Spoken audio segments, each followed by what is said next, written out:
You know what I never thought I'd do with my life? What's that? Cha-cha slide? Is play a Japanese Yakuza man going, hey, hey, hey, hey.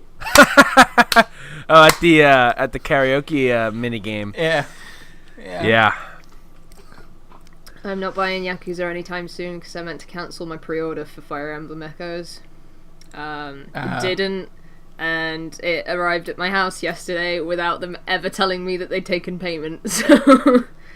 So here's the weird thing. I cancelled my order, and then on Tuesday I got several emails saying that my payment had failed and that there was a delay in shipment. I'm like, what? I cancelled it. I go to the account. The account says I've cancelled it.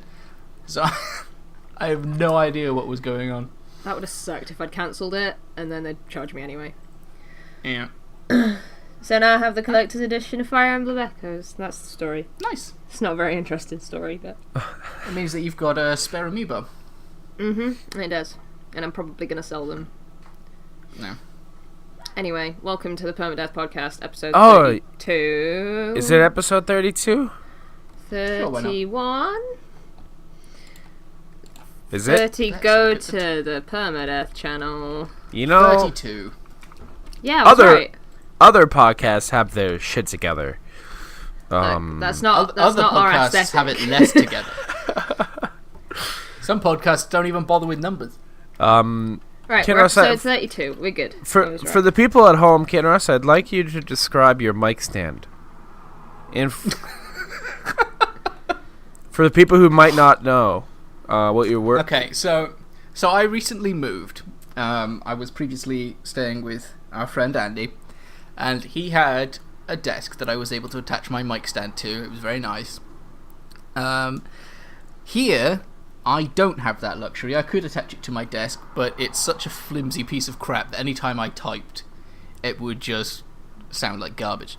So I have stolen a dining room chair and a broken table leg, and have proceeded to use a lot of parcel tape to tape the table leg to the top of the dining chair so that I can attach my mic stand to it. I'll attach a picture for the people watching the video. It's a work of art, and it works mostly. It's genuine. So if you hear any creaking, it's because I haven't quite used enough tape and my mic stand's moving. We're still working out the kinks in the new equipment, you know? It's new studio, new mic stand. You know, yeah. Well, when I go to pick up the rest of my stuff, I do have a standing mic stand that I can just switch out to, and let them have the dining room chair back. Where'd our dining room chair go? As they walk by your room, and there's a big broken spoke taped to it with a mic on it. Who is this guy, and why does he live here? No, I like it. I haven't yet met anyone from the house, but it would be a bit weird if they happened to be a viewer and they're like, wait a minute, my dining room chair's just gone missing. Hey, you, are you on the Permadeath podcast? Hey, no. What's that mic stand? Nothing. What if this whole house is just full of Permadeath fans? That's the only people who listen, or the people who live with you. The only people who listen, all two of them. It's a good fan base. You know, so. Strength in numbers. The power listeners. Anyway, this is a podcast. We're talking about video games. We've been doing this pretty regularly, monthly now, which has been pretty nice. Which means that this is the last episode before E3, which is a pretty big deal. For those of you who don't know what E3 is, it is a yearly conference where they talk about video games. All of the new, fresh, hot releases for all of the big, hot consoles and the PC. And they try to sell them to you. Yes, with tactics such as immersive visuals, hottest guns, biggest football. Do you think Microsoft, this is my only prediction, do you think Microsoft at some point is going to announce a new Forza game and then have a car come down from the ceiling? That's like worth now here's the more thing. than This is everything what it else? looks like on Scorpio. This is the thing, though. You know, last year I'm pretty sure they didn't have a car. Look, Well, I just like to but they remember did- the moments where I'd be like, "What's happening?" And then all of a sudden there'd be this like really fancy car on stage, and I'd be like, It's like, oh, they're going Why? to talk about Forza now. Yeah. Well, they're no doubt going to show a Forza on the Scorpio. Look Yeah. at this guy's dashboard. In true 4K. You can see his engine light on. He's got to get it checked. Holy cow. Look at Oh it. no, he's running low on oil. This guy's clearly driving a 96 Taurus. And you could tell because of the power of Scorpio. Holy And the fact hell. that it says 96 Taurus I on the don't, wheel. I don't know why the guy presenting Forza sounds like some high surfer in my mind for some reason. Whoa, like, can you believe the Scorpio? Like, I mean, Forza Whoa. Horizon is sort of like that, isn't it? It's less about proper racing. Horizon, it's more- yeah. But the regular Forza one, like, you would have, like, the hardcore European guy come on stage. Yeah. And The like, German. The Yeah. German is decision engineering. Yeah, the German comes out for the regular Forza game. Yeah, then "That's why you Horizon, just they- went engineering." That was what we said. I like Engineering. Before- engineering. Before we get into our E3 stuff. I would like to say I have no predictions whatsoever. I've got no. Yeah, idea. Well, it's also hopes. It's hopes and predictions. It's funny, Okay, yeah. Because we're hopes I actually have. doing it. Predictions I don't have. We're doing it before all the leaks have happened, Yeah, which is there haven't unusual. really been any leaks. I hope it I stays sat that down. way. I sat down before we were about to record, and I'm like, man, I didn't like think about any of this before I woke up. So I'm gonna throw together. I'm gonna go down each conference and throw together a list. And like in terms of hopes, I really don't like. I have a few that like, oh man, these. I really hope they announce this. But like a lot of stuff, it's funny when I make this prediction list. A lot of these lists just look like the same conferences that they always have every year. And in fact, I have each conference here, and then I have a little list underneath. For Nintendo's, I have literally no idea what to predict because they could throw the kitchen sink at us, and I wouldn't know Well, what to they do. said like, that they were going to have new IPs, so it's Yeah. just like, well, So, we yeah, can't multiple guess that. IPs. Like, that's not a thing it's hard we to can guess. predict. Like we could have hopes, but like I didn't know what to predict for Nintendo, which is a good thing. I think like it's, if I could sit here and hammer out a list of 9 things for EA, maybe that's a little too predictable and not that good for them. But yeah. Before we get into the I'm pretty sure we E3, could come up with 9 things. Um, Are we? I think we should also mention the previous years, the last couple of years. We've done live streams for each conference. As far as I'm aware, we're not doing that this year, are we? No, No, we're not. did you guys No. did you guys do it last year with? Yes, we with did. it? Yeah. With Andy, Yeah. yeah. I opted not to do it.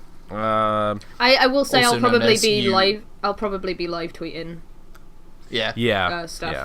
again But, because I enjoy doing that. It's easy. So But with the stress of moving, I can't be bothered with trying to manage all that.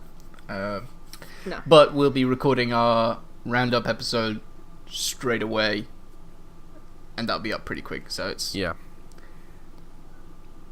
Yeah. But yeah. Before we talk about E3, I do want to say, we are currently, for people who maybe don't listen to the last episode, or maybe we mentioned it like 2 hours into the process, or you just don't follow us on Twitter and you're just a rogue. You're just you've come from the a recommendations. wanderer. We will be throwing together a date for Persona 5 spoilercast, but I do actually just want to give my final spoiler-free thoughts on Persona 5 quick in here. I think we can talk about like the game as a game. Had I So finished the it last spoilercast time is we a bit- recorded, or was I just like Yes. way further ahead?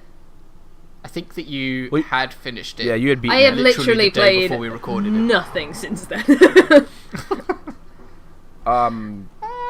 Yeah, Well, I mean, you played Overwatch. it's official. All three of us now have beaten Persona 5 Yes. since the last date that we recorded.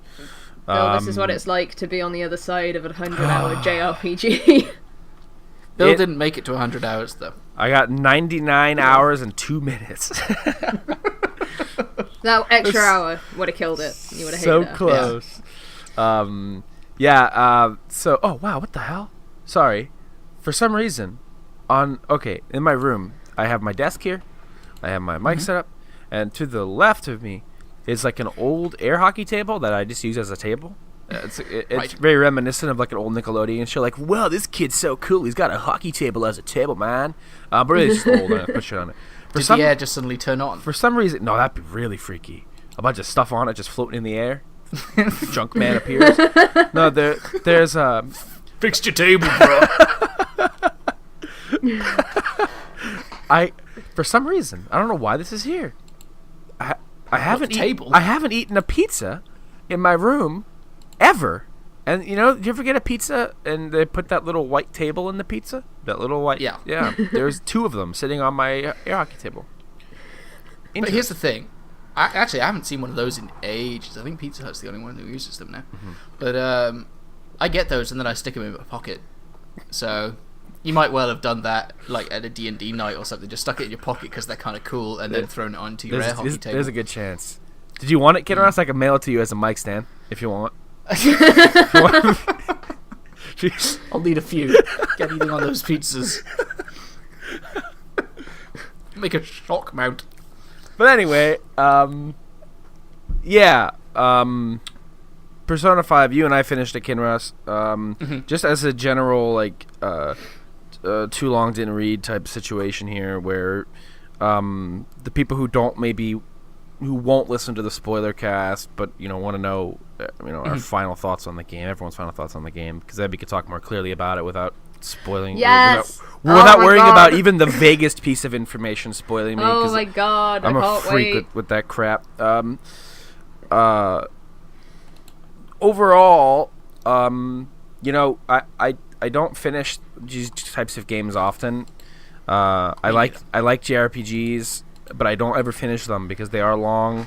Not that I don't spend hundreds of hours in games, but I usually don't spend 100 hours playing a story of a game. Usually the story ends long before I put 100 hours into a game, or 30 hours before.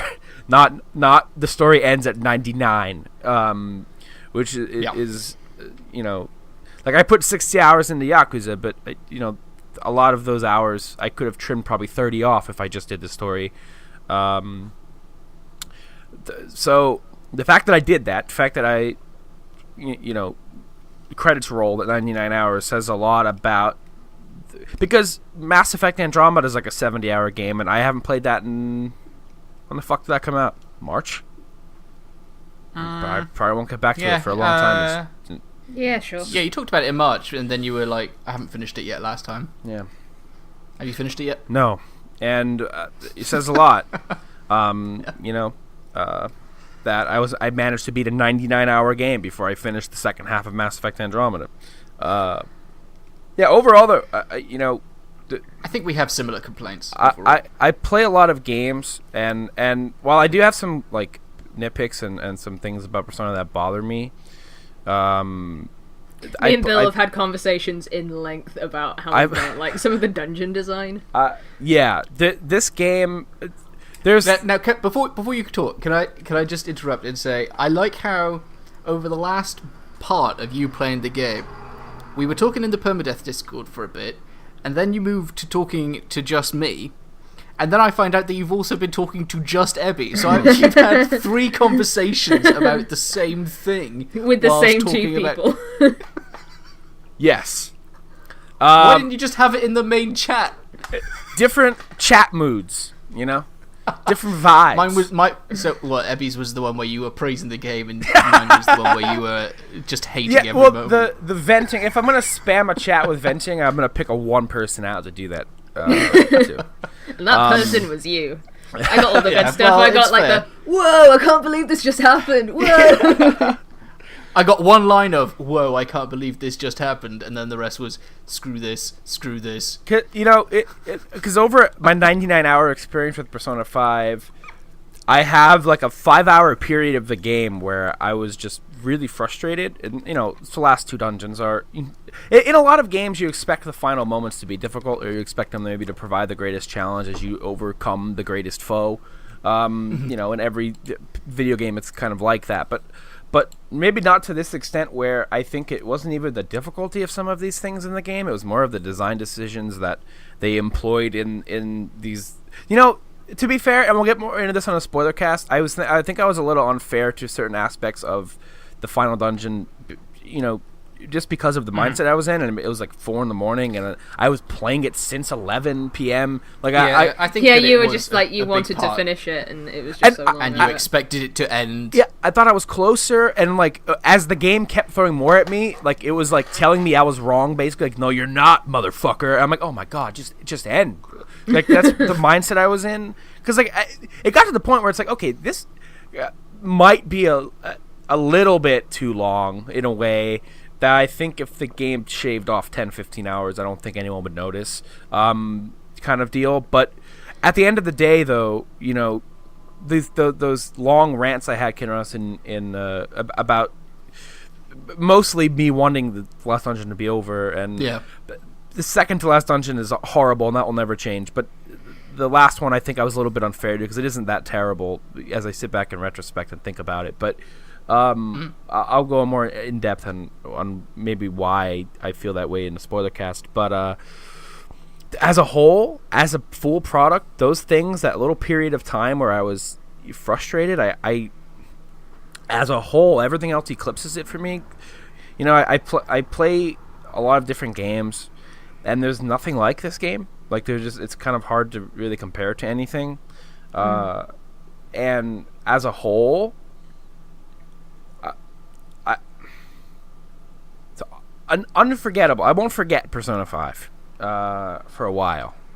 I'm a little disappointed I didn't get all of the confidants. I thought I was going to be better at that, and I was confident. I don't think it's possible to do that in your first playthrough, to be honest. Yeah, especially blind. Apparently a guy did it. Yeah, but there is a guide. I can't imagine how awful that game run must have been. Somebody has like a spoiler-free guide that just tells you what to do each day without details, so that you can get a perfect run with everything. But I wouldn't follow that on the first playthrough, just because it, like, the whole game is like, what do you choose to do on a Tuesday afternoon? Kind of like real life. If I choose on today to record Permadeath, something else isn't going to get done. I have to live with that. I have to live with my choices. Yeah, I think the game's phenomenal. I love it to pieces. I can't wait to talk about it at length on the spoiler cast. For me, I am afraid it is a very response overall.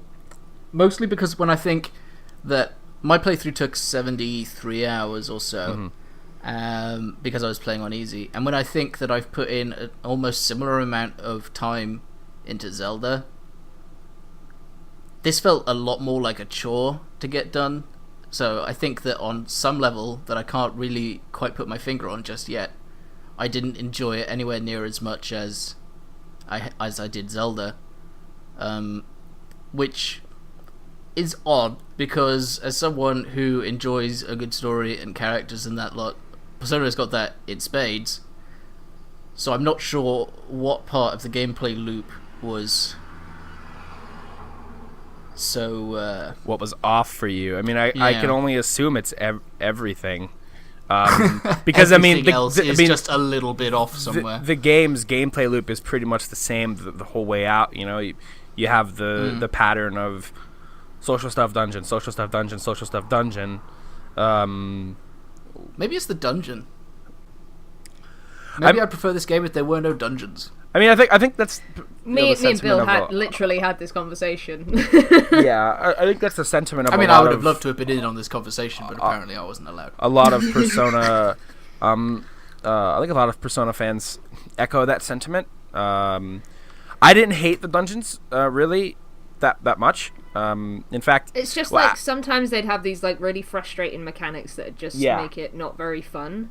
And I think they all the mechanics were interesting. It's just whether they outstayed their welcome or came at a wrong time.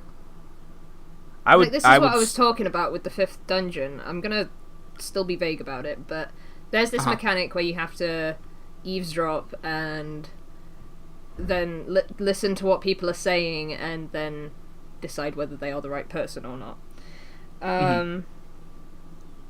So that you had to do 3 or 4 times, and I was like, well, I got it after the first time.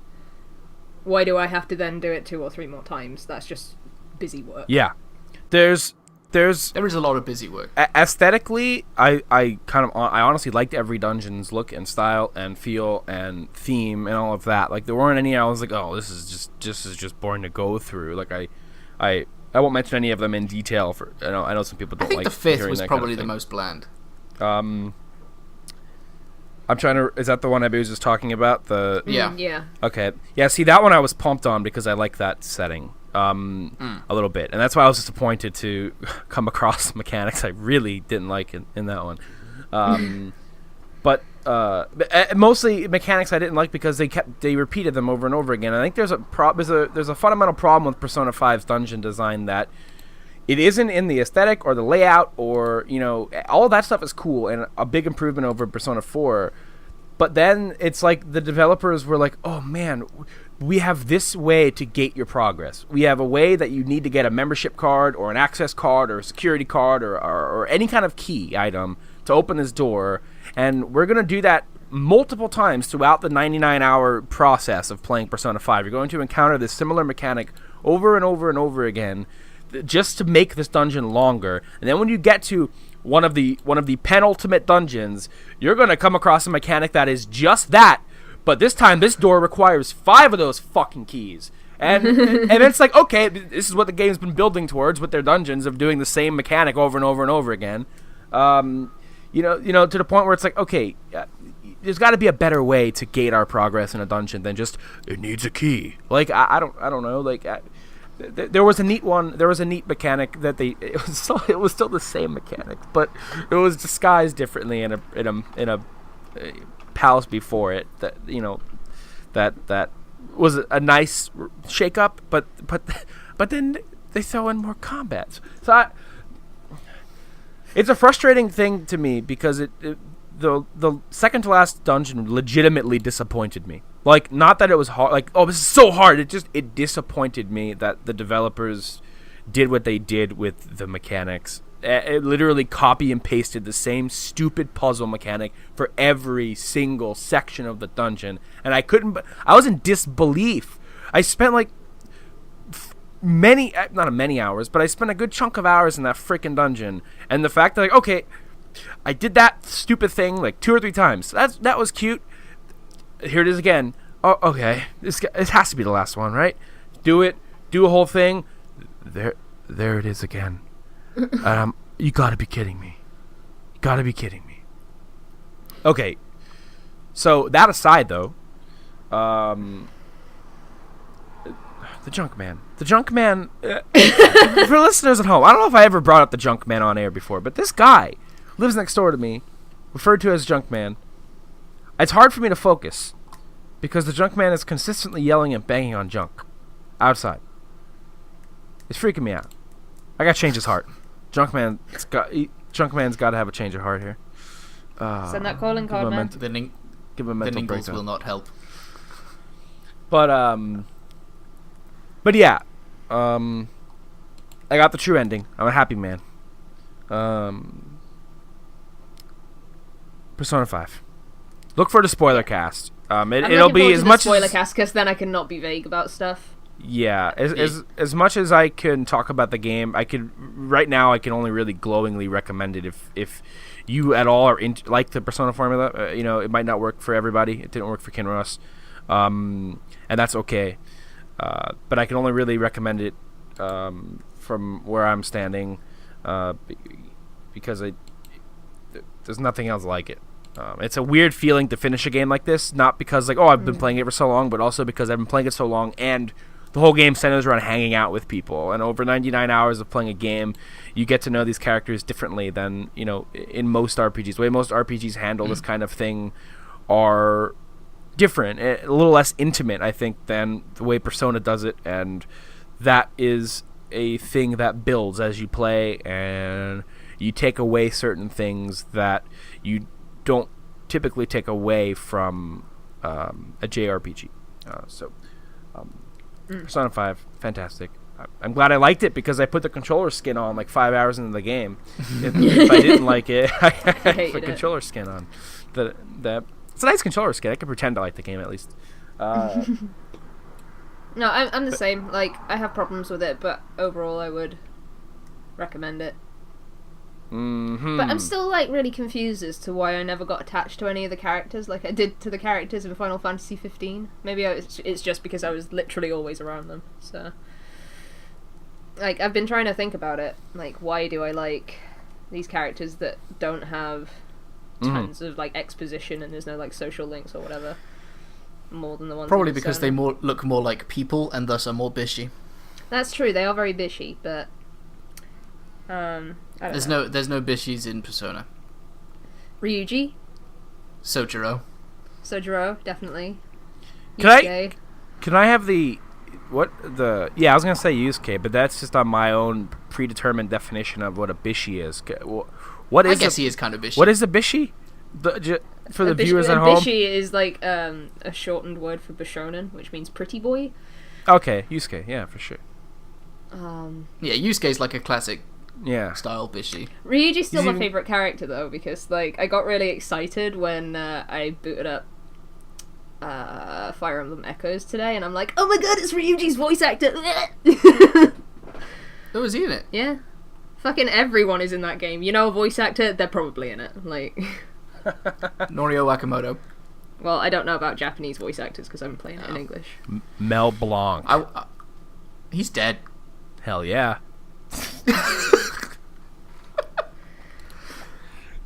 Anyway, did we talk about that on an episode about him being? Yeah, because you were.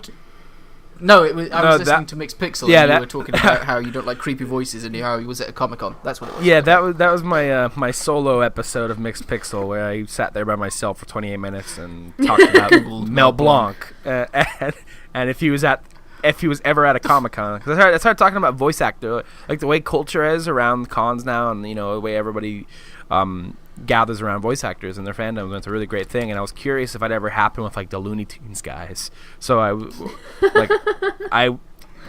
tried to there find were like out 70 people at the con that he went to, right? Yeah, it was really, the first Comic-Con was really small, and there was only like 3 guests of honor. So yeah, it was a fun little history lesson for me.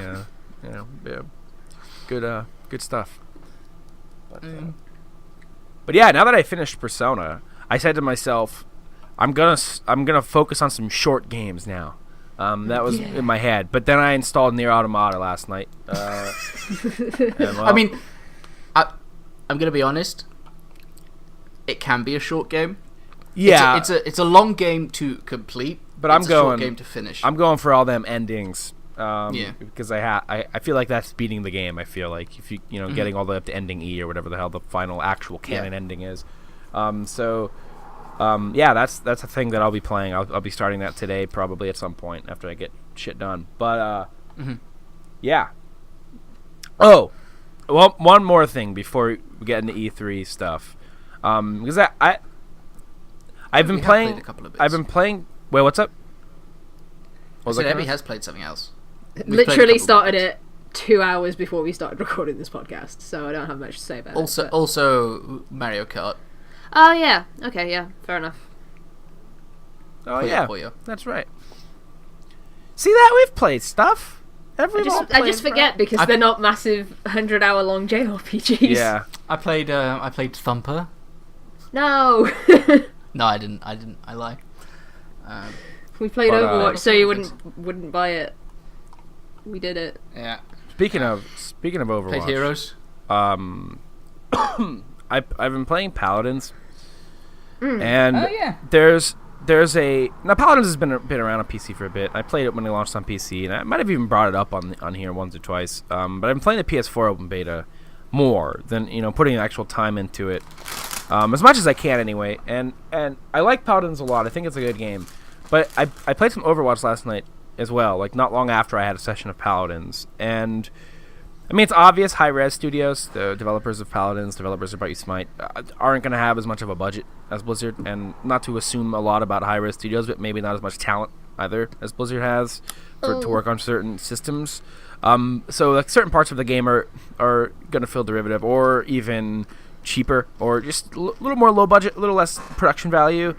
But you could really tell, like when you jump from one to the other, like there's no map identity in Paladins. Like, when I think of Overwatch, you know, all these locations in the game world that exist within the Overwatch lore and all these stupid little Easter eggs and little things that are there. And just the maps in general feel like they have a scope. Like, some of those payload maps go through, you know, go on a journey, you know, through an environment. And, I mean, to Paladins... maybe strength, you know, they aren't going to they aren't trying to build that world that Overwatch and Blizzard are trying to build there. Like, there is a lore here where Paladin's like, there's a fucking tree guy with an axe, and there's a wizard, and there's a lady with a hood, and there's a big ball guy with a shotgun. Like, who the fuck are these people? You know, they don't care, which is fine. You know, not every game needs to have a connected universe, but man, it definitely hurts it when you're playing on some of these maps. It's like, oh, there's an Aztec temple, and it has a payload going up a hill, and that's the map.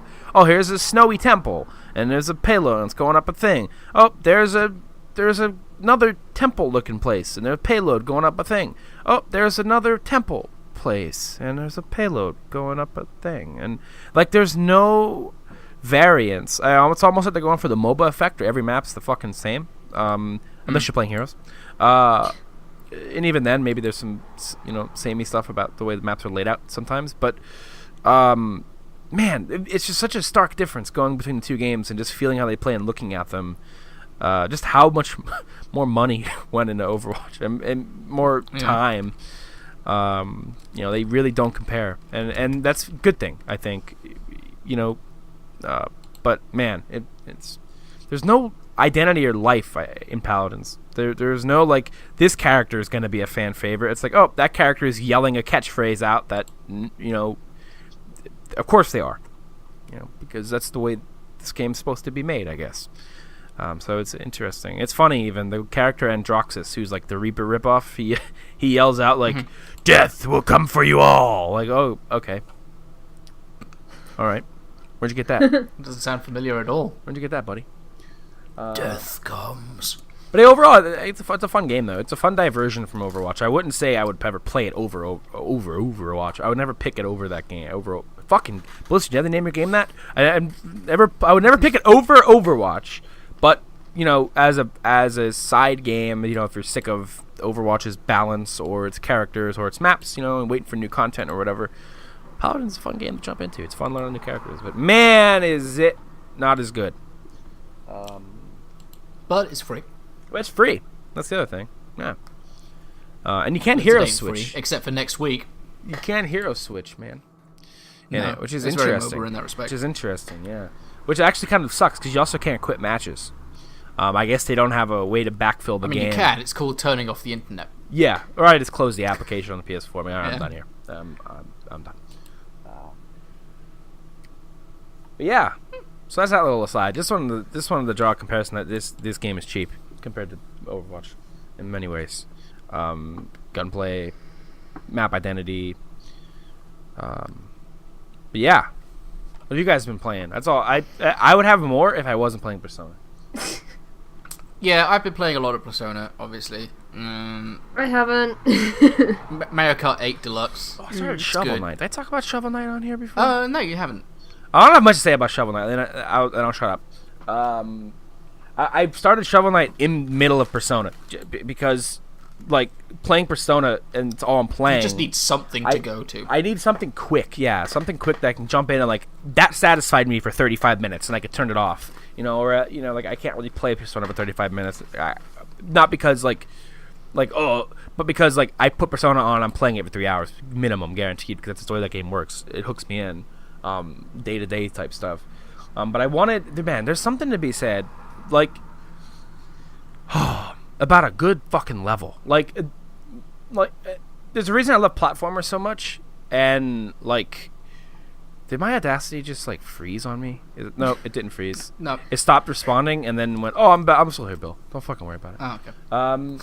Don't worry about it, man. Jesus. We're good.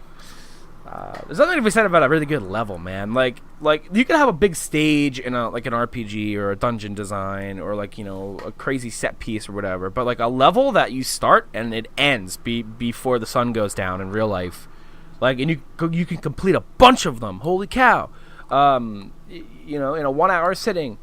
Shovel Knight was just what I needed in the middle of that Persona playthrough to, like, just, like, break up the the pattern of dungeon crawling and talking to friends. And man, I'm awful at that game. That game is so good. I'm so bad.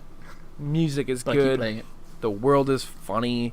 I wasn't expecting like all of that kind of stuff, you know, and No. I think they nail a style that, you know, a lot of indie devs go for, like that retro, you know, we're made of pixels, but they nail it, and they know what goes into those games, and man, it's a good time. Music is good. It is hard though. Yeah, it is hard. Yeah. I've been playing like 10 little games that I'd rather talk about when I've finished them. If you're on the fence about Mario Kart 8 Deluxe, it's the best Mario Kart game except on the Switch, which is the best console at the minute, because I realised the Switch has been out for like 80 days now, and 90% of the time I am playing it in handheld mode, which is completely the opposite of what I figured I'd be playing. I thought that I would be like 100% desk mode. It's just always in the dock, never taken out. But no, I can't imagine playing Mario Kart 8 on a TV at the minute. I just like having it smushed up against my face in bed. Yeah, see that? I would probably play on my TV. I will once I get my TV. Oh yeah. My one complaint at the minute, I don't know whether they fixed it yet. We've not been able to test it, but at least for the first week after it launched, you couldn't join your friends in an online playlist against randoms. You could only join a friend's room with CPU. No idea why. It just didn't work. Is that like a widespread problem? Seems to be. Damn. A lot of people were talking about it. It wasn't 100% of people. There were some people saying, yeah, it works perfectly fine, or you just got to do this, that, and the other. And then there were other people that were like, it just never works for me. That's a bummer to hear. So bear that in mind. I can't even get online, so I can't even complain about it. But yeah, I played a bit of that with some family over the last weekend, because I don't have my Switch yet, and yeah, man, you know, Mario Kart 8 was my game of the year that year, and it's you know, my favorite Mario Kart game, and the only things that it was missing on the Wii U are in the Switch version. So, you know, playing the battle modes, and you know, just playing that game again, it feels so good to play. It looks so good. It sounds good. Mario Kart 8's like now, especially now, I would argue is a perfect game. I don't really have anything that I can say bad about it, really. You know, I mean, unpatchable. You complain about the triple bananas. Screw the triple bananas. They don't always protect you from shells. Shells can come in between them. Yeah, that's true. Realistic physics. But yeah, it's such a good game. You know, I can't wait to get my Switch and play more of it. You know, I bought a Wii U to play Mario Kart, and the first thing I'll be buying when I buy my Switch is Mario Kart. Splatoon. And Splatoon. They are having a Splatoon bundle in the States here. Yeah. Have you heard about the thing that they're doing in Japan? What's that? Where if you've already bought your Switch, but you kind of want the Splatoon Special Edition Switch, you can buy the empty box. What? You can buy the box for the Splatoon Special Edition without anything in it. Can you trade in your Joy-Con for the alternate colours? I doubt it. Because the box has, like, that set comes with the... I imagine it's for, like, people who... what would the word be? Really like Splatoon a lot, because a lot of people in Japan super do. So they'll probably already have all of the stuff on pre-order. So yeah, they're just catering to a market like that, and they're also doing a version where you can get a case for the game, but it comes with a download code instead of a cartridge. So that's like the people who go to eBay and buy like empty steelbooks just because they want to collect the steelbook, and they don't even care. You know, like it's just it's there because like, oh, this is a like, because that's a big thing. Like for some reason, the only reason I know this, and this is weird, is because for some reason some old guy's video, some old man, like really old man, his YouTube video started popping up in my like recommended section, And it's just this really old British man talking about his steelbook collections. I'm like, oh, cool, old man who plays games. Wait a second, there's no games in these boxes. And he just buys the steelbooks off of eBay. It's like cool, I guess. But yeah, there's a market for it. I don't know. Yeah. So, well, some people like collector's editions but hate steelbooks. So yeah, it's true. Box someone's collectors. Someone's buying the crap that no one else wants. yeah. It's a junk man. Yes, it's him. That's your neighbour. Is Steelbook Man. Fucking junk man. Anyway, Thursday we got some good news as well. what's that? Destiny 2. Oh yeah, baby. Are you actually going to talk about Destiny? Because I'll go and make a cup of tea if you are.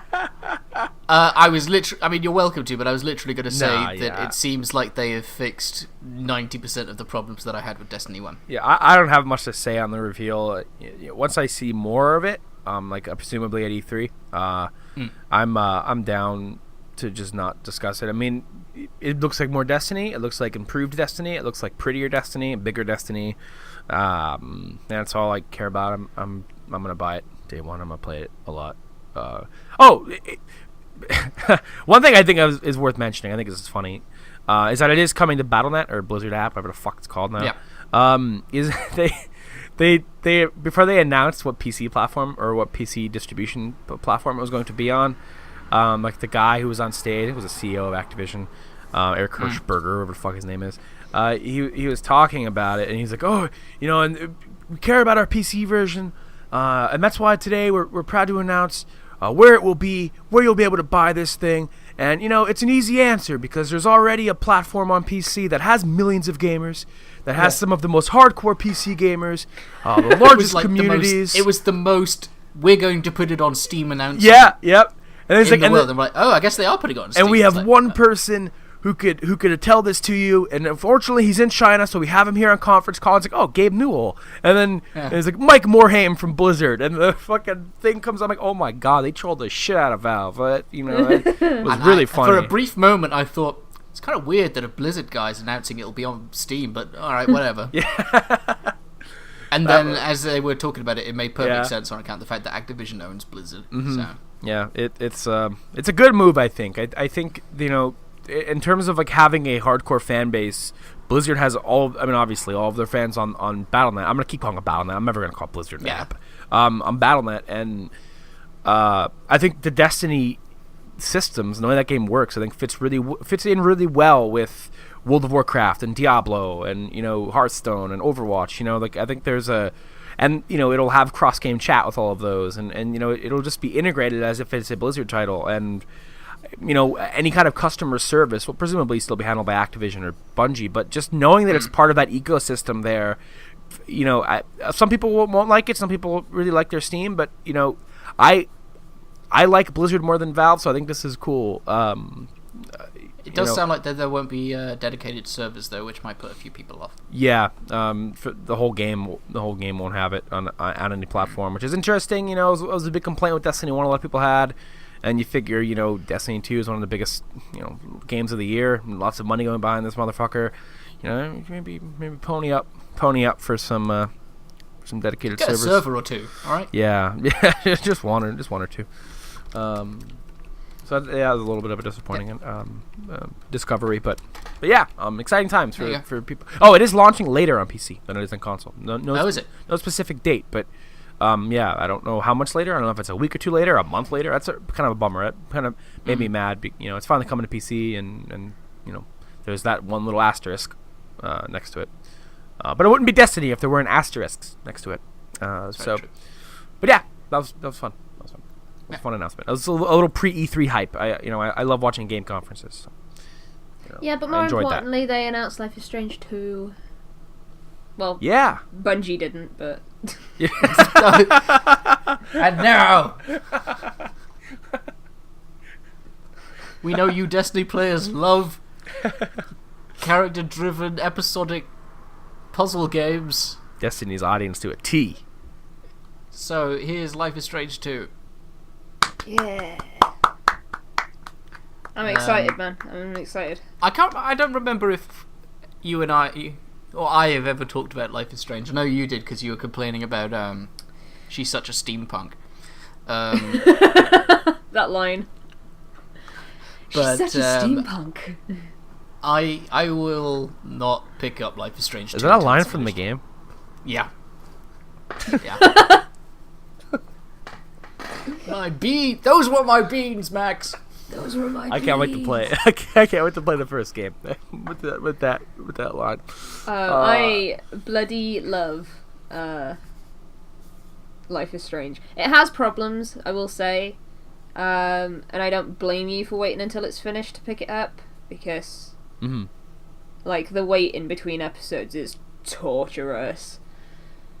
Yeah, I bought Life is Strange, I think, just before episode 5 came out. Like, I bought it the week before, so I played it through it, and then episode 5 came out, and then we did a podcast on it. But yeah, I talked a lot about Life is Strange when I was doing the Spawn Point, because both Matt and Andy had played it. So when I was doing that podcast, we did a spoilercast on Life is Strange. With me. Oh, were you on that one? Yeah. Oh. Totally forgot. Because I bitched about it a lot. I had a lot of story issues. For me, I think I interpreted what Life is Strange is. There's two ways that you can look at Life is Strange. You can look at it as a choice-driven, character-driven story that you might expect Telltale to put out, or you could consider it like a nice little puzzle game where there's a story attached to it, like a point-and-click style puzzles. And I think that I was expecting more out of the story, and so from that respect, it disappointed me, and that's where most of my complaints come from. I'm curious to see what they'll do with season 2. I know they've already said that they probably would have different characters, and Max and Chloe's story is over, so it shouldn't like mess with how canon the ending was or whatever. Yeah. But yeah, I don't know, I'm excited. I knew it would be a thing eventually, but it was just a case of when. Yeah. So I mean, that was what I was excited about. No, I don't think they've set a date. No. But while everyone was like gushing over Destiny, I was I was not doing that. I was like, oh, Life is Strange too, how cool. Destiny. Yeah. So do we want to talk about E3 estimations? Yes. But I don't have any. So this year at E3 is the first E3 with the Switch. It's gonna be at E3 with the Scorpio. The Scorpio. Is I have a little list of each conference. Right. And I assume I wrote this list. I don't know if it's in the order that they're presenting. If it is, it doesn't matter. Yeah. Did we want to just kind of give our own personal rundowns, or talk about each like company in particular? Because I know not everyone. I think it makes a bit more sense to run through each company rather than sort of jump in this, there, and the other. But okay, so I have my list here for EA. That's the first thing I have here. Should I just run down my list and see if it matches up with if anyone else thinks these things are correct? Or yeah. So for EA, I mean, I don't know what to put for EA, honestly. Like, you know, there'll be a Madden. There'll be a Madden, a FIFA. Surprise, surprise. There'll be some Star Wars stuff. We might find out what the Switch FIFA is. I don't know. Did they say they were doing a new Star Wars Battlefront game? Yeah, Battlefront 2. Yeah, they'll lean heavy on Star Wars. They have that new Star Wars game from Visceral, the one that they've been like last year they teased it, like they've been teasing Andromeda, where they show like a bunch of guys sitting in an office like, this is the most story-driven Star Wars game we've ever made, and then they don't show a fucking thing of it. It's like, okay, thanks for checking in. So hopefully we see some of that, because it's from Amy Hennig, the previous director of the Uncharted Uncharted maybe. series. So if it's a Star Wars game that has which I believe it is, as far as I know, as far as what I've been told, or not, I've been told personally by the people at Visceral. No, as far as a lot of people in your pocket. Mary Elizabeth Winstead, Greasing Shigeru Miyamoto, greasing them palms. Visceral. As far as what I've read and seen from like devs on Twitter and people in the game is very similar structure to Uncharted. So I think that could be very fun. A narrative heavy Star Wars game like that, third person action game. But I'm sure we'll see Battlefront 2, Skate 4, baby. That might that'd be a surprise to some people. I'm sure it was like a new Need for Speed or something. I honestly don't know what the hell they could Mass Effect remaster. I don't if they even want to bring that name up again right now after everything that's happened with Andromeda. I don't know. We'll see. I mean, they're not going to have it. Is Battlefront a yearly, or is it like every couple of years? They're not going to have a Battlefront this year, are they? Battlefront 2 comes out this fall. Does it? Yeah, Okay. they already released a trailer for that and all like a lot of details from it and everything at the Star Wars event like last month or whatever. Okay. Or maybe that was on May the 4th. I don't know what day. It was one of those days that everyone like talks about Star Wars for a brief minute. It looks good. In terms of like what's going to be in it, it covers all eras of the Star Wars canon. So not just the original. Sorry, trilogy. did I say Battlefront? I meant Battlefield. Oh, Battlefield. Yeah, you said Battlefront. Yeah, sorry. Yeah, I was like, why would they announce Battlefield during a Star Wars event? That's a bit weird. Battlefield 1 will probably be the Battlefield game for the next 2 or 3 years. They still have season pass stuff coming out, and unless they decide to do another spin-off like Hardline, which I doubt because nobody liked that game. No. But yeah, it came at a poor time when when the police were doing a lot of bad stuff. Here you go. Here's modern day America. Here's a game about the game wasn't that terrible, honestly. There's a cool mode called Hardwire, which was a lot of fun. It was like Conquest, where you're capturing points, except the points are moving cars, and you had to. It made no sense because you're the cops and you're stealing the car back from the criminal instead of taking it like to the impound. You're just driving it around for points. So it's like, that's what the cops do. But yeah, so I mean, I am totally out of loop as to what EA. What's that fucking Yarno? What's that damn game that they Unravel. Unravel. Yeah, it came out ages ago. Yeah. Oh, is there a sequel? Yeah, Or is that what you're expecting? I think they announced a sequel, or are saying it's going to be one. Maybe we'll see some Yarno running around the EA's conference. I don't know. Yarny. Is that his name? Yarny? Or is it Yarno? Yeah. What the hell is Yarny. What the fuck is Yarno? Why is that my name? Why is that my head? Unravel Is that 2 was D&D? announced I think- a year ago, by the way. What was? Unravel 2. Unravel 2 was announced in May of last year.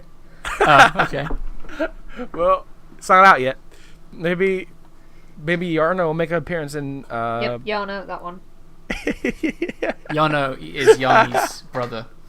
That's the evil one. It's the evil Yard man. Evil stepbrother, Yano. Chaotic He's got a evil monocle. dude. And a knitted mustache. And I have Microsoft, and I have. What about Bethesda? Well, Microsoft's They've just got next. two things that they're going to announce. Microsoft's just next Probably. on my list Okay. in the Okay, pad okay. here. I'm not sure I'm gonna do Bethesda first. No. Bethesda, I have down Evil Within 2, which I think is definitely happening. Yeah. A new Quake. Wolfenstein, some more Quake stuff, and I do believe that they'll announce what their main studio is doing IP-wise. And I know Todd Howard has said they're working on new IPs. I can't imagine they don't announce something or tease a title. Todd, tell me. I'm super curious Lies. what they're gonna do, because they've only ever made open world RPGs at their main studio, and I'm curious if it is another one. I'm curious what setting they would take on. I wonder if it would be like a sci-fi cyberpunk type setting, try to beat CD Projekt Red to the punch. I was thinking about this actually the other day, because when Prey came out, I started thinking about Prey 2. I started thinking about that original reveal for Prey 2 and how excited I was for it, because it was exactly what I'm thinking in my head when I think of what Bethesda's new IP might be, and that was open world cyberpunk, space bounty hunter type stuff. That was like so exciting for me to watch in that trailer, and then to have that canned and have, not that the new Prey isn't good, it's closer to what the original Prey was than what Prey 2 would have been. And I started thinking, like, it could have been canned for any number of reasons. It wasn't panning out, too much money, whatever. And you know, I started thinking, man, what if Bethesda, you know, company as a whole, can that, you know, still use the IP, published the new Prey under Arcane, because what they're working on is very similar to what Prey 2 would have been. And I started getting, you know, I shouldn't get that excited because it's probably not that, but, you know, if Bethesda made an open world game, because they already have fantasies cover, they already have post-apocalyptic cover, what else could they do, you know, Grand Theft Auto, you know, so, or something like just a modern day. Yeah, something that's not even in their wheel. Maybe it won't be an open world RPG. Maybe they will put out an action game or something, which would be really odd. But I think their tools and everything they have internally, I think, is made specifically to make open world RPG. So I'd be very excited to see them take on Skyrim 2. Yeah. The Elder Scrolls 6 Skyrim 2. Yeah. No, not Elder Scrolls 6, just Skyrim 2. Skyrim 2. You know, there were rumors that and predictions that would have happened last year. I love every year they're like, Skyrim 2, it's definitely gonna happen. I'm like, well, you know, I mean, it worked for The Last Guardian and Shenmue 3. Oh yeah, actually happened. Predicting stupid stuff. You know, it's funny. A lot of people feel like, oh, they need to name it Skyrim 2 because Skyrim was such a commercial success. But that's just they don't need that. You know, they don't need it to be called Skyrim 2. The Elder Scrolls brand, now that it has Skyrim under its belt, you know, will still sell you know reasonably well. Like, people don't forget Skyrim was an Elder Scrolls game. Like, it's not like, you know, Elder Scrolls Online is selling pretty well, and that's just called Elder Scrolls Online. So it's unfortunate we won't see Elder Scrolls for a bit. That bums me out. But maybe they'll shock us all. Maybe Todd Howard Stone's smoke and mirrors. Maybe we'll see Elder Scrolls. I don't know. I'm curious about the next Elder Scrolls, though. I want to know. Yeah. The only thing I want to know is where it's going to be set, and then I want to go complete media blackout on it. You see, it's interesting because now that they have ESO out, which obviously will never replace Elder Scrolls, it'll be interesting to see that game coexist with whatever the next big Elder Scrolls release. I think a lot of people play ESO to get their fix. You know, they're in terms of exploring new areas. You know, a lot of people have exhausted Skyrim at this point. And still a healthy amount of people playing Skyrim. You know, it's still a popular game. Skyrim ended up being the open world RPG version of Minecraft, where that game is just always being played, always being modded and this and that. But I think a lot of people play ESO also to get their fix. So I'm curious, you know, when Elder Scrolls 6 comes out, what happens with ESO. I mean, I'm sure it's still gonna have its player base. It's still a different experience, but it'll be fun to see what happens, and if it's in an area that ESO has not touched on yet, because ESO does go places that are not in any of the, you know, big releases in the Elder Scrolls series. I mean, little bits and pieces of Morrowind here and there, but, you know, it goes to places like the home of the Red Guards and stuff like that. So it's it'll be interesting to see where Bethesda sticks. ES6. I also have. I wrote this list. I wrote mobile game down. I don't know why. I just feel like. Oh, you mean they're? I feel like a mobile game. They've got that. They've got that. Elder Scrolls card game, haven't they? Yeah, that's officially out on PC. No, that's not out yet. I don't think. But not out on any mobile device yet. Oh, maybe out on iOS, I think. But yeah, I just wrote a mobile game. I can see them coming out. In, Elder Scrolls Legends. Not Scrolls, I could tell you. Elder Scrolls Legends. Elder Scrolls Legends. Yeah. I should have called it Elder Scrolls Scrolls. Scrolls. Poor Scrolls. Yeah, apparently it came out on March 9th of this year. Yep. Never heard about it. Nope. Yeah, it didn't really make too much of a splash, marketing-wise. Has Gwent come out yet, or no? An open beta for Gwent starts the end of this month, I believe, on all platforms. Okay. I think. So that'll be fun. Speaking of Gwent, I'll start Witcher 3 soon. Maybe I shouldn't. I need to finish Witcher 1, and then 2, and then buy 3. I am abandoning my cause to play the first 2 games, or even the second game. I'm just gonna jump into 3. I know that there's a YouTube video that's like an hour and a half long that basically covers everything you need to know. I might do that. I mean, because Witcher 3 is so often on sale for half price in the game. Yeah. There's nothing that you could give me that could make me want to willingly play The Witcher 1 again. That's how unfun I thought it was. The game, people will hate us for this, but I think that game is trash. And the story-wise, maybe not, but there's, you know, in terms of this is a video game I'm playing. I'm playing and having fun playing a video game. It's not fun. That's why I was I've enjoying never picked Witcher up 2, Witcher but 3 because I just hated The Witcher 1 so much. Yeah. I'm just gonna jump. 3 is so long that if I spend my time trying to even beat 2 to play 3, I just don't want to. And I don't feel like playing. I don't know. I just want to jump into Witcher 3. I'm tired of waiting to play that. Everyone. I feel like a lot of people praising The Witcher 3 haven't played the other ones either. So it's like I'm just gonna jump in. Yeah. Yeah. I think they made it. I mean, like you'll catch little things here and there, and I'm sure it takes place directly after 2, but I don't think it matters. I'm just jumping right in. Head first, right in the pool. I don't care how cold it is. Let me know how it is. I will. Yeah, we could do a spoilercast 2 years too late.